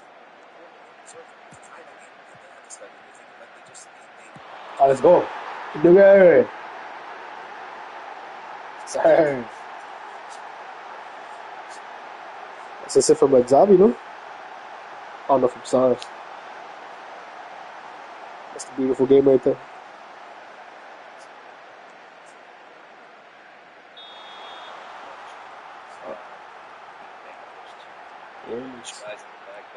Miami. Those purchased very good defenders. I think they have the best defense.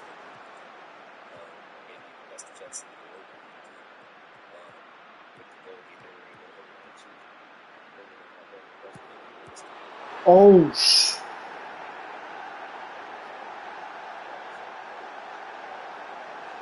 Oh, that happened so fast, bro. What a pass.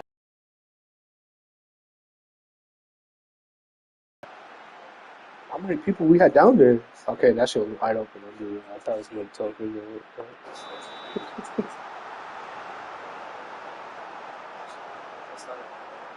Wow, that first shot attempt was a goal, bro. That whole box is open.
saying, but I'm saying then, each look, at the end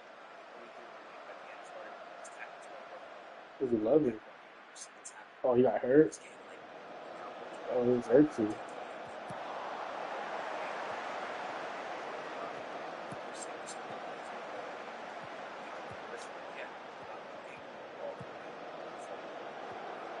Sorry, bro. That's a goal. That was too easy. Like, who's that? You do again. He cooked your ass. He sauced you up, bro. Pause. What's this? Sorry. Cooked both your asses. Jeez. Is that Mickey Van? Swear to God. That guy for a long time, and Gustavo Sasha should be on the big squads. I told him a long time ago, he's a good player. He says he wants to squad. Yeah, so you guys know, we do watch the games. I did read your comment. You said Gustavo Sasha, that guy should be at the game. He's new kid, so much money. That guy that we moved this is he was inside the coach's name. And Sasha, I was like, now what's Sasha? I think Sasha would have been a signing. Yeah, what is your actual comments, get in the comments, let us know. Let us know. We read them. We don't try you guys about stop sucking on let us know how you feel about the Olympics. Are they done? Is it over for them? Are they past it? Because I'm starting to feel a certain type of way. Love you guys. We appreciate you guys listening. Well, congratulations to your success that you're having because of last nice. And we'll see that night. All right, guys. I appreciate you guys. Leave a thumbs up. Yeah.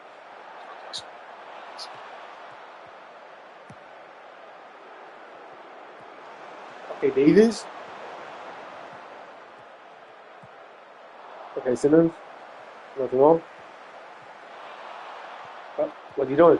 What? Oh, Richardson. Say Colo, Colo just gotta be patient, bro. He makes good decisions, bro, but sometimes he makes the most dumbest decisions I ever seen. He would have shot that if he really wanted to. Thank God he passed it, though. They're so bad.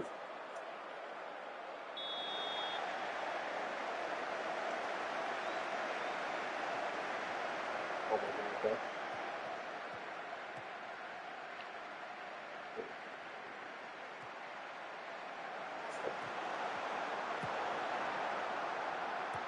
I don't know why I didn't have him down and make more that first. Andre? I believe he's that right side. Oh, senor! We're good. Oh, Calvin. Yes. Yeah, he's playing for the badge. I'm not trying to go to penalties.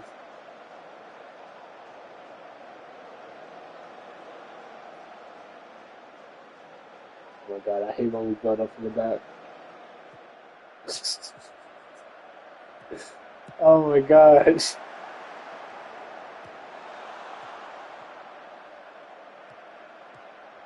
Oh no.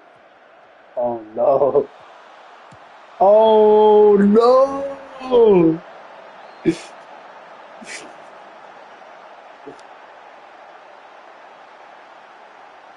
Yeah.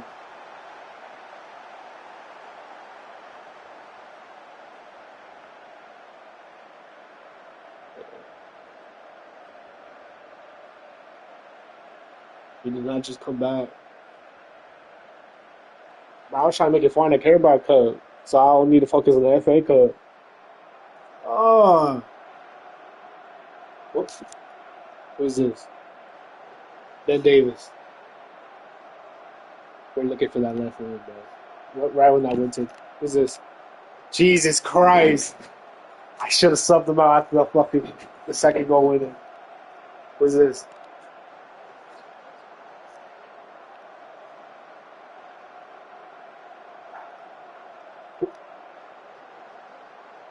I ain't even gonna say nothing.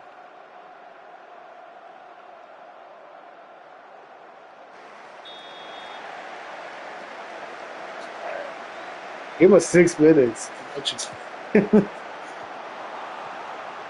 on, Gray. I say Archie. Oh, Penal! Oh! Who shot that, bro? Who shot that?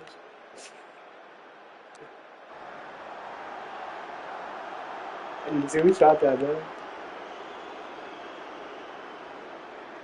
Nah, they ain't trying to let me see. That's crazy.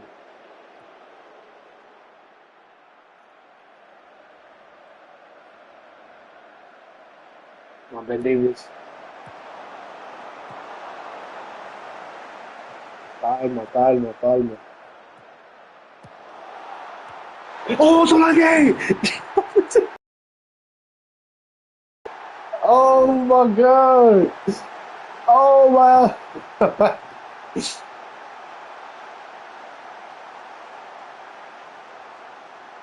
Okay. See, Ben Davis, you clutched out. Just don't concede the other goal on that side. Wonderful cross. Look at the finish. Look at the fucking finish. That's for the badge. That's for the heritage. Oh shit. Ref. Wait. Come on, Archie. Jeez. Nah, we good. Extra time. What is it? Oh, fuck no. Oh, no. Oh, no. I swear, if these 4 miss a shot, I'm going to be so mad.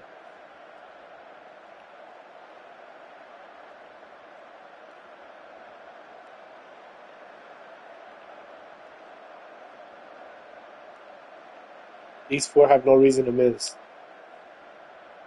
Archie, I'll let him fly. But them, the first 4, no.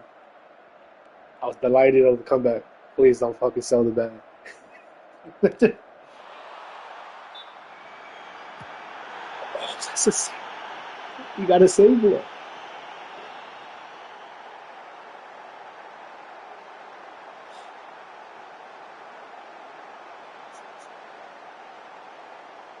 I gotta see how he walks up. He's fucking missing, bro. I can just see it. Look at the body posture. Oh, baby. Colo. That boy Colo. This is 1 save, bro. 2 saves at best, but 1 for sure.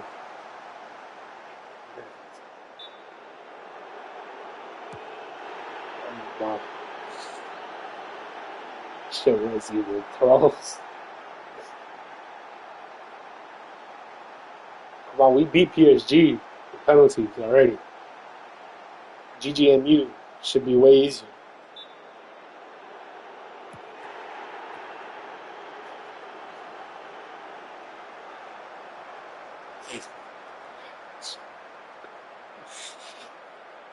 How did he miss that, man? Please save this, bro. We need to save. Are they home? Or are we? Like, where's the confidence of our players? Our players got no type of passion. No pasión. Nada. And I believe in Xavi. I believe in him. That's our player of the season right here. Easy. Gotta do it. Just need to save. We just need to save. That's all we need. Just need to save. Just 1 save. 2 at best.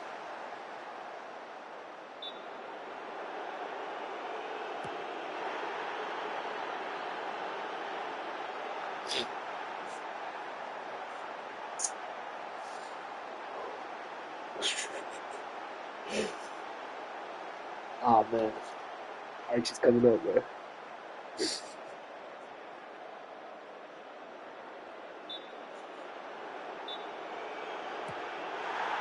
I wonder could right there. Let's go. Let's go.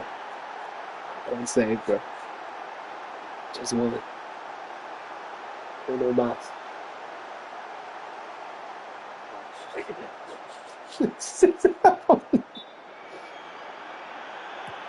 Oh!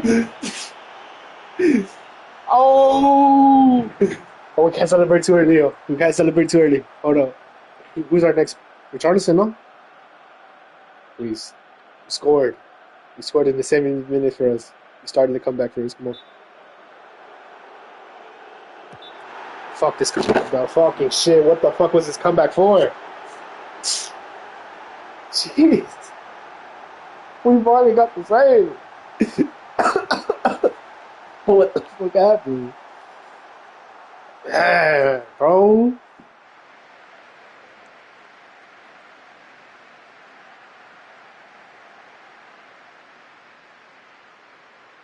We were the better team, bro. See, if they would have given this extra minute, we would have most definitely beat this one.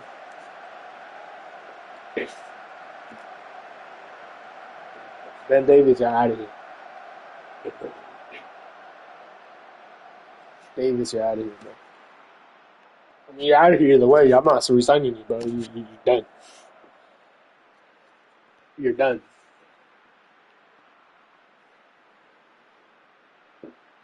Ah.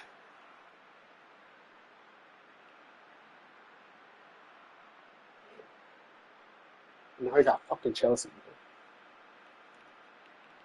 bro. No, but we got Poro back.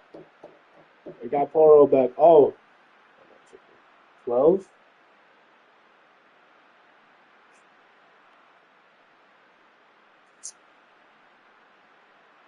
I'm not even really tripping about it. We're first in the Prem. Carabao Cup. Ain't nobody care about the Carabao Cup. You know what I'm saying? It's only UCL. The Prem. We need to worry about. Oh, man. COVID. Bro, where's this dude Ben Davis, bro? Wallahi, leave my club, bro. I don't care if you're a club legend. I don't care if you've been here since 2015. Leave my club. You fleshed up, bro, but I can see that go, bro. 100 caps? That's crazy. We need a fucking. Bro. How the fuck did he get hurt? He didn't even play? Oh, yeah, reserve.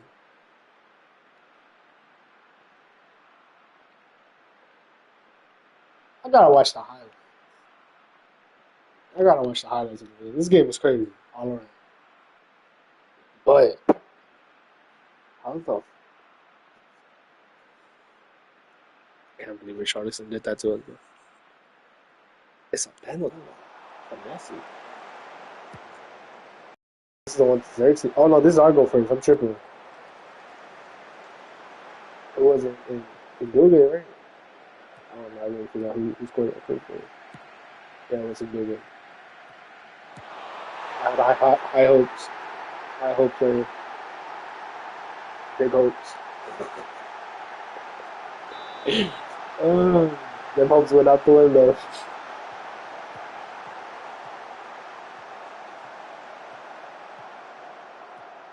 And the fucking Xerxes scored this fucking most open goal of all time. It looks so difficult from this angle. But look, nobody's marking it. Easy ass header.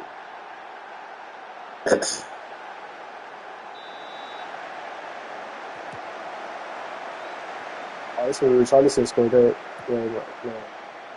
Yeah. Oh no, this is United's third. Okay. This is a fucking Ruben Neves scored. Oh no, I'm not.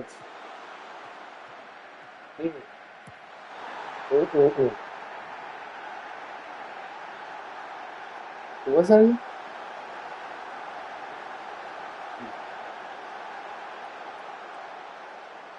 So God, bro.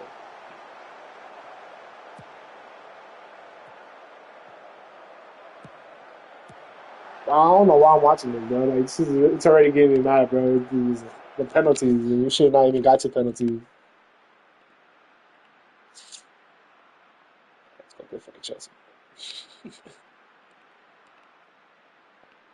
You got Chelsea, Galatasaray, Arsenal. Oh no, Chelsea, Galatasaray, Man United, then Arsenal. That's a low.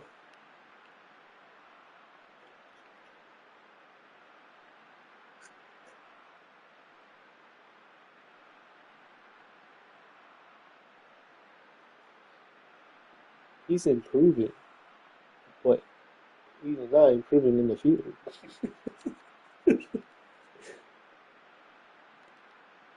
Oh,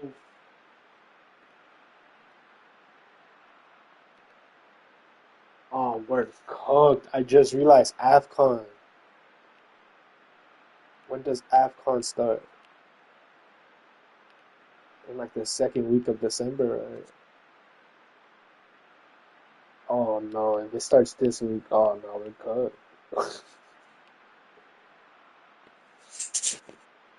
Is who's in AFCON? Kudus, for sure. Sar. That's it. But those are our main two starters.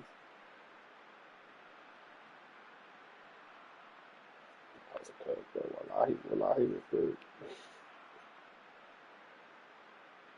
I didn't forget the situation with Polo, bro. Like,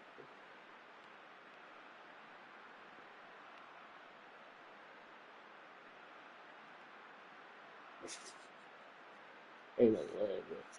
10 mil a year?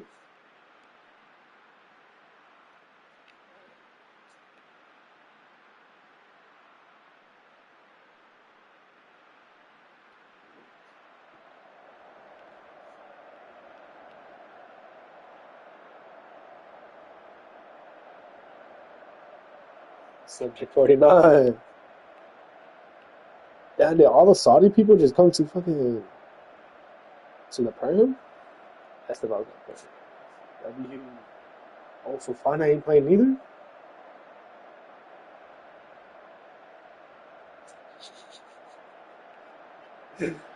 Nah, we might get this win.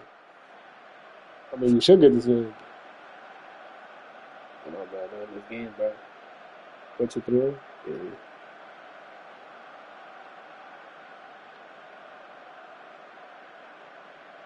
Arsenal 10. If we don't win this Prem, I don't know what we're gonna get.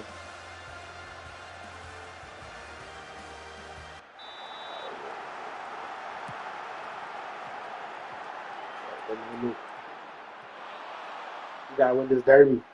This is us. This is ours. We home field. We first in the Prem. We just lost to GgNU in a horrible fashion. Richarlison, you're not playing anymore. You're not looking at this game. I'm playing Nick Zavi. Player of the season right there. It's not all about the goals and assists. It's about the passion in this team. Nick Zavi's passion. He's been playing the full 90 minutes. Yes, sir. Sanchez. You gotta score 3 goals.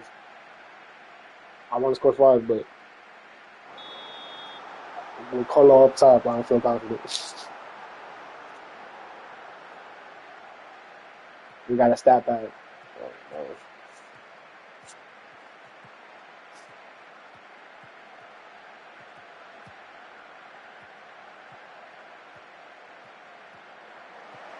This all.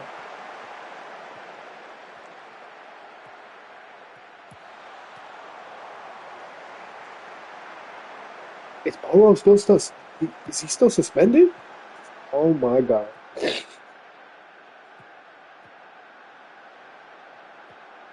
So was it a 2-game suspension? Because he was suspended in the Carabao.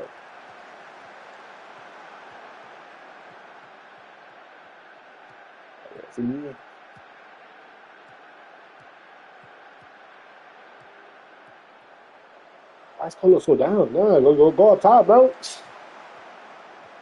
Oh yeah, Spence. Come on, Spence.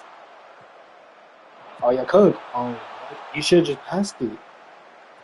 Kudus was right open, calling for it.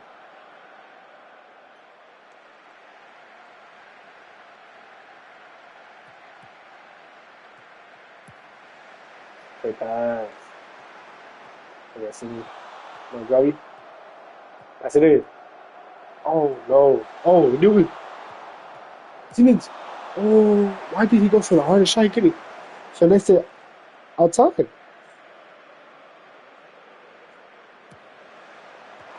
Oh, what a save. What a save. Paulinho got the. Oh. Hey, Paulinho's a dog with those headers.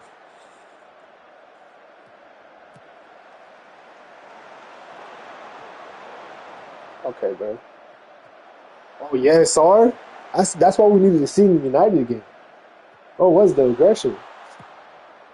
Oh, my God, Colo. Oh, no. Yeah, this is one of the games that's going to be good.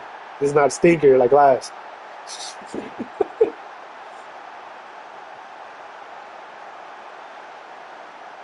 Like, we just got to put him in a good opportunity for him to score. He will score. Most definitely we're scoring. No.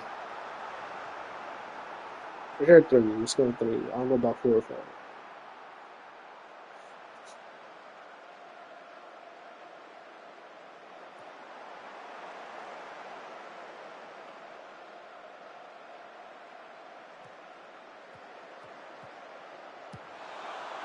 Okay, sorry. I don't know what you're feeling like, but that was not good. I have you on shoot less often, bro, for a reason. You still be shooting, though.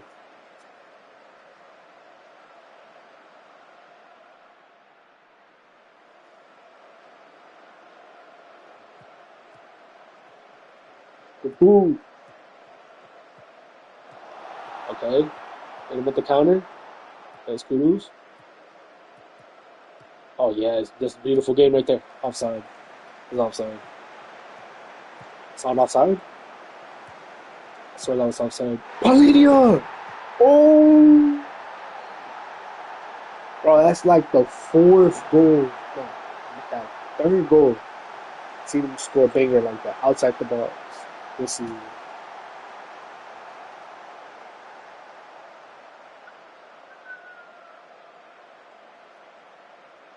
I will buy it. Archie, after the season, will have great development for that deal. The DM knows his deal. The Paulinho for this season is keeping it solid, keeping it deep.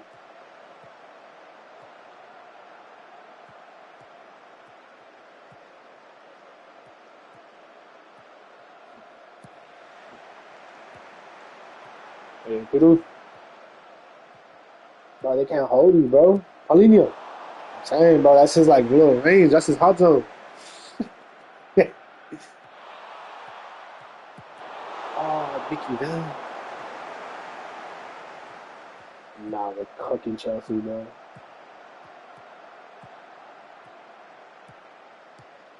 Let's see if we can do one more before half. Oh, kudos! Nah. In the first half?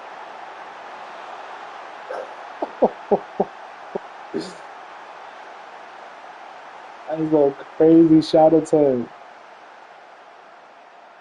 Nah, Sanji. Hang it up, Brody. Hang it up. This don't even feel like a derby. It's like, why wait? London is on. Easy. I'm gonna lie, Paulinho. You getting bench, buddy. Oh, wait.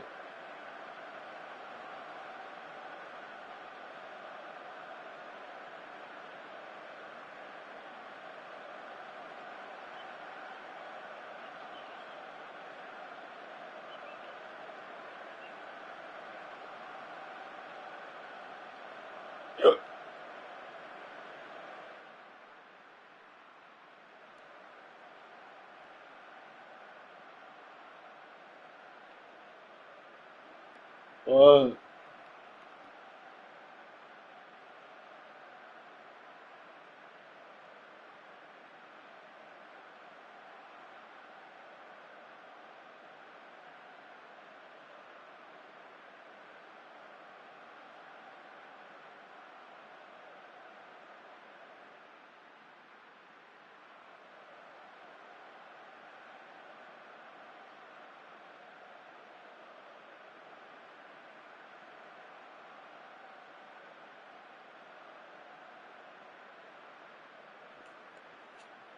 Can't do that. Hurts you.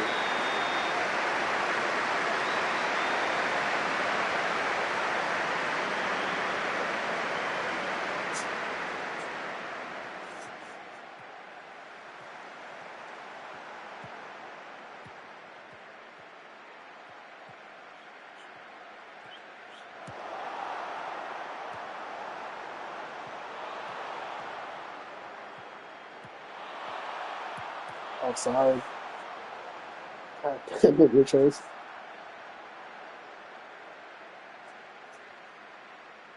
Still wear mids. That's the craziest part. That's gonna be a bad mid.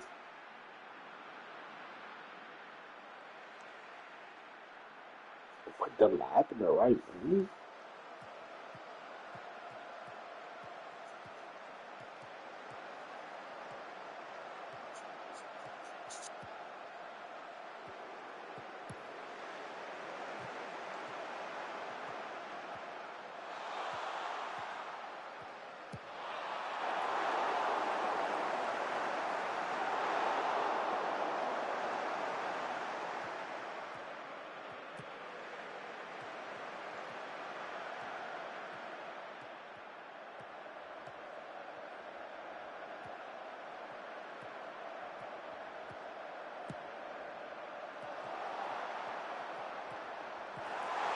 Bro, what? How did he miss that?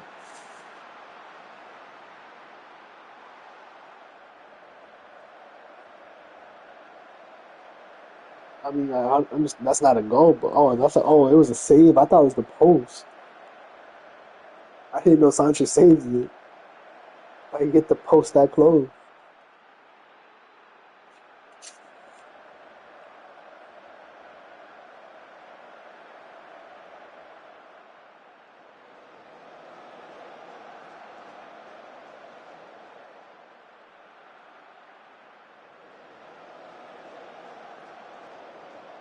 He didn't do nothing this time.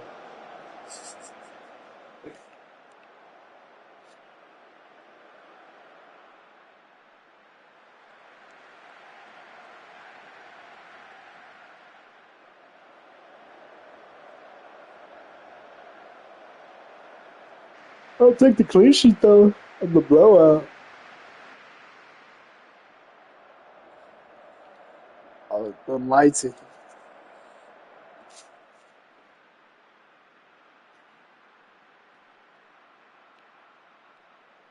Bro, I was just cooking, man.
I think they play a 4-2-3-1. Yeah.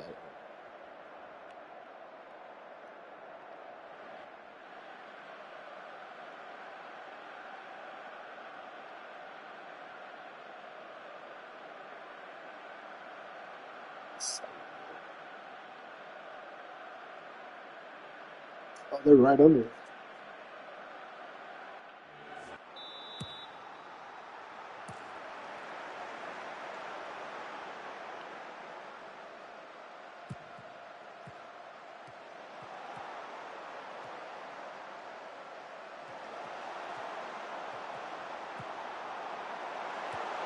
Oh my god, that pass. That's horrible. Hey, Madison. Oh my God, Poodles and Madison Cruz connection. Beautiful. Beautiful. That was a good pass right there. Leading up to it.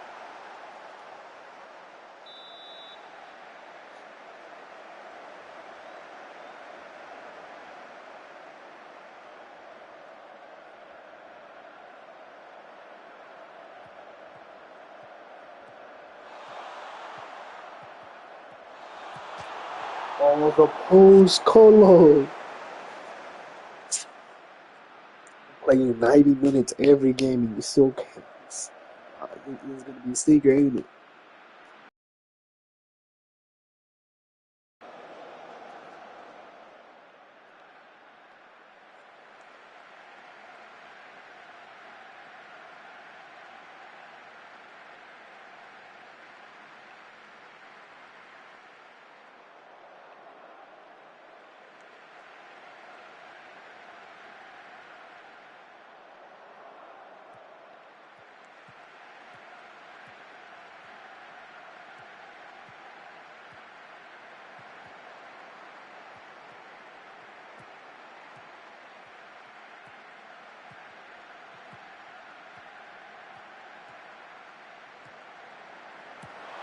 Oh my God. Is that the Kudos and Madison connection again? They're lying. Play out on the right side. We really need in the Chelsea game. I was surprised. Felt like we did. Oh, so important to this team.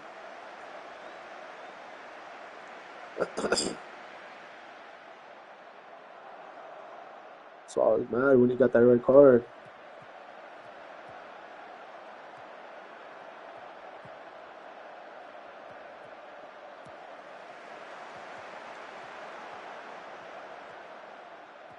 Yeah.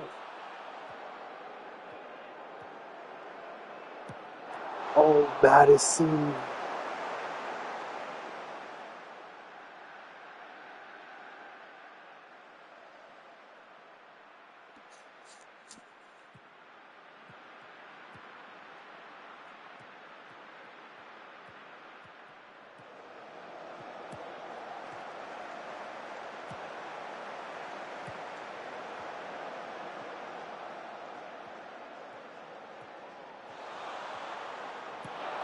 Oh, that has to be corny though, right?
That's a bad. Yes, Solanke. What a counterattack.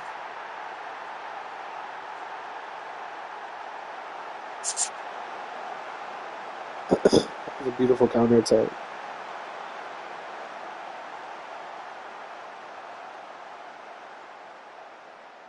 Oh, wow. Couldn't be saved.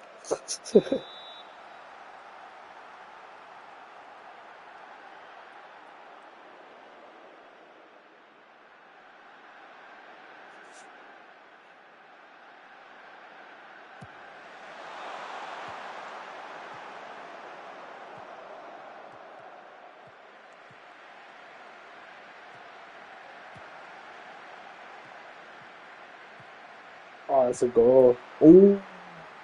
Oh, it was outside, didn't he?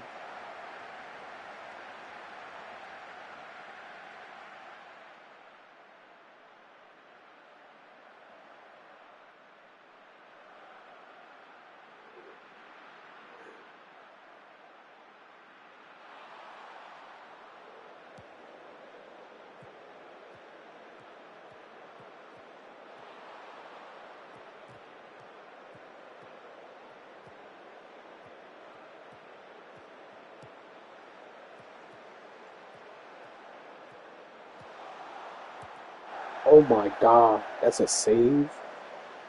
Wow.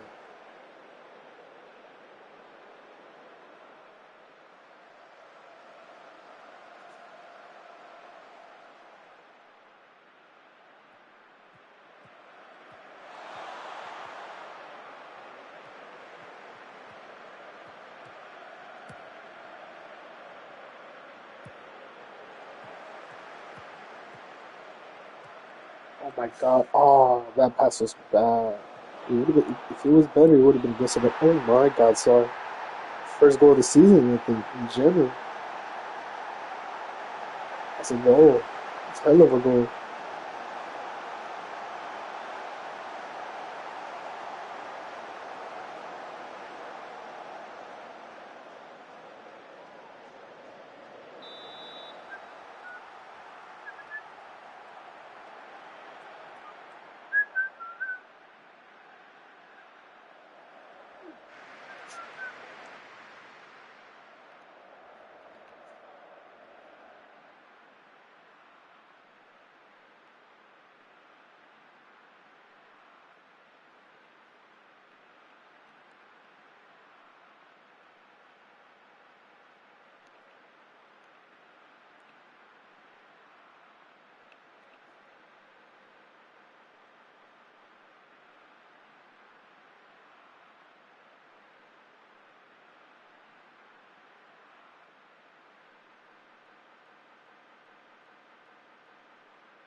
Oh my god. City fucking smashed me.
Oh, still banned, bro?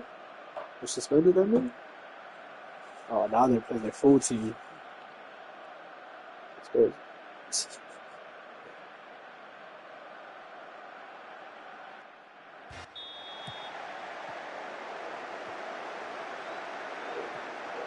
Now we got a full 11 man. Let's hope we don't get a red card this game.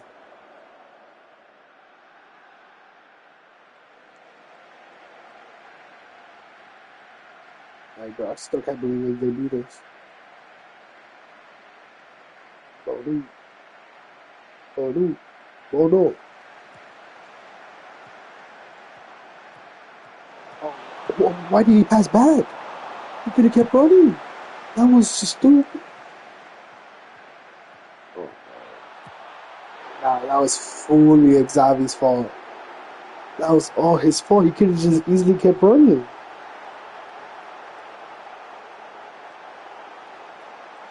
If he didn't make that pass, he's easy down the way. Why did he have to pass?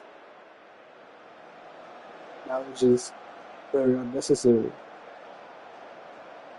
No, bruh.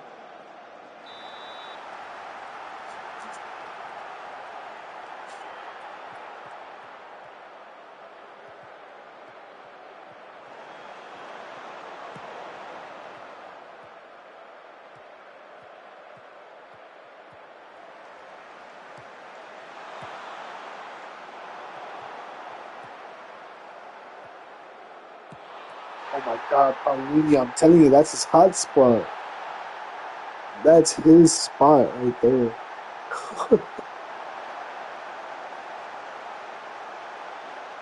Oh God, 4 goals from there. The same spot, bro. That's funny.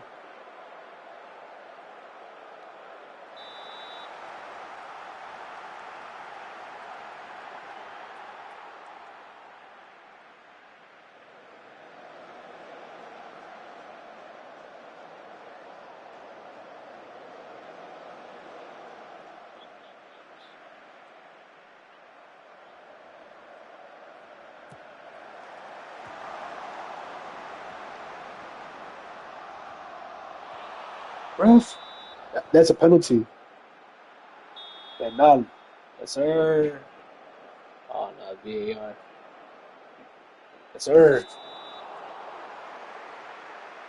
Now, Colo, I swear, if he misses this one, this is his 4 in a row. He's on 3 straight missed penalties right now. Good shit. He broke the streak.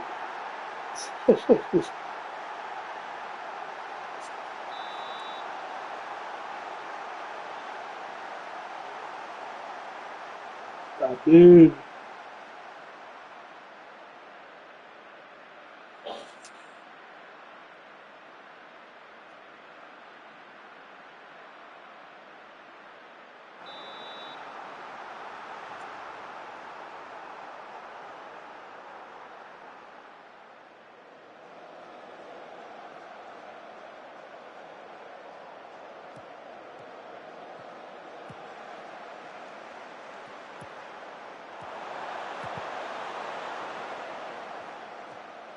I feel like there's no handball. Yeah.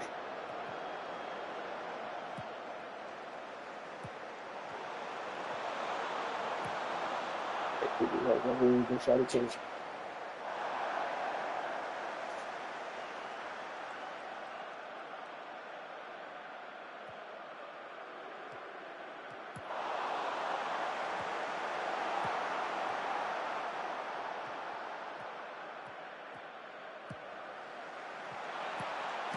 Outside, though.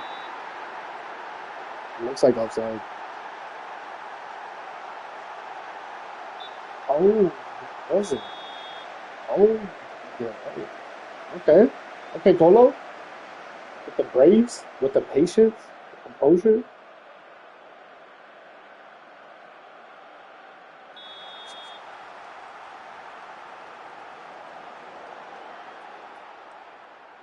Hey, Sar's cooking this game, though.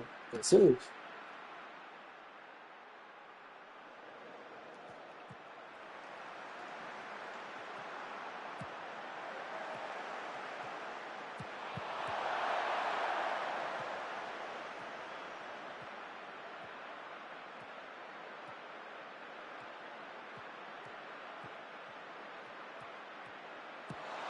Oh my God, it's Bouye. Let's go.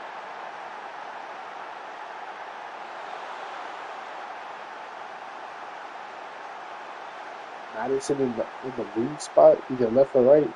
Underrated. He's been cooking, bro. Even though he doesn't get that much goals or assists, he's always finds there and make opportunity.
Outside.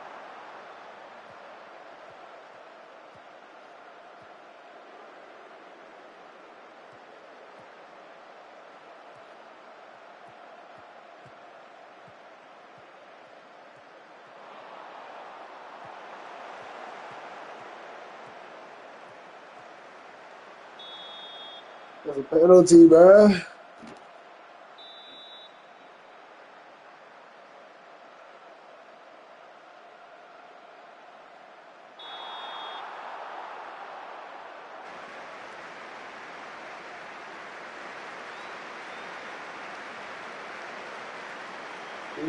Please.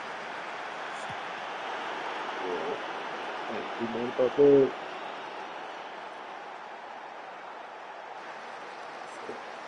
That is a penalty.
Oh, Simmons, you gotta do a better shot than that, bro.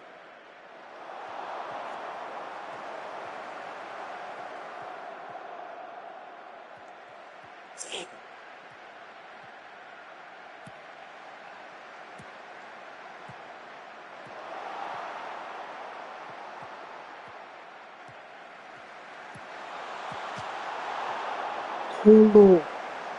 You could have had a hat trick, my guy. And you do that?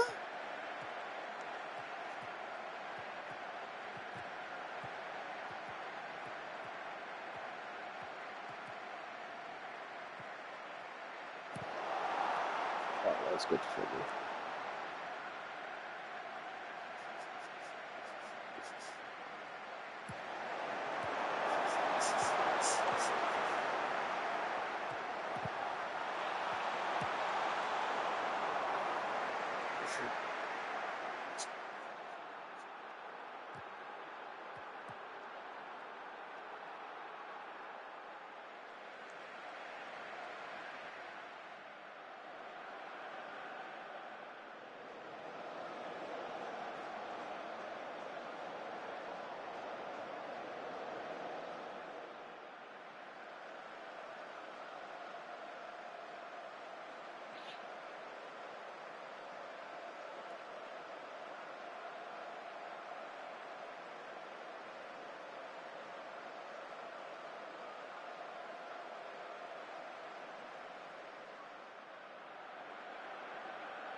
Oh my God, Colo, that's the second great look you could have had for a fucking hat trick.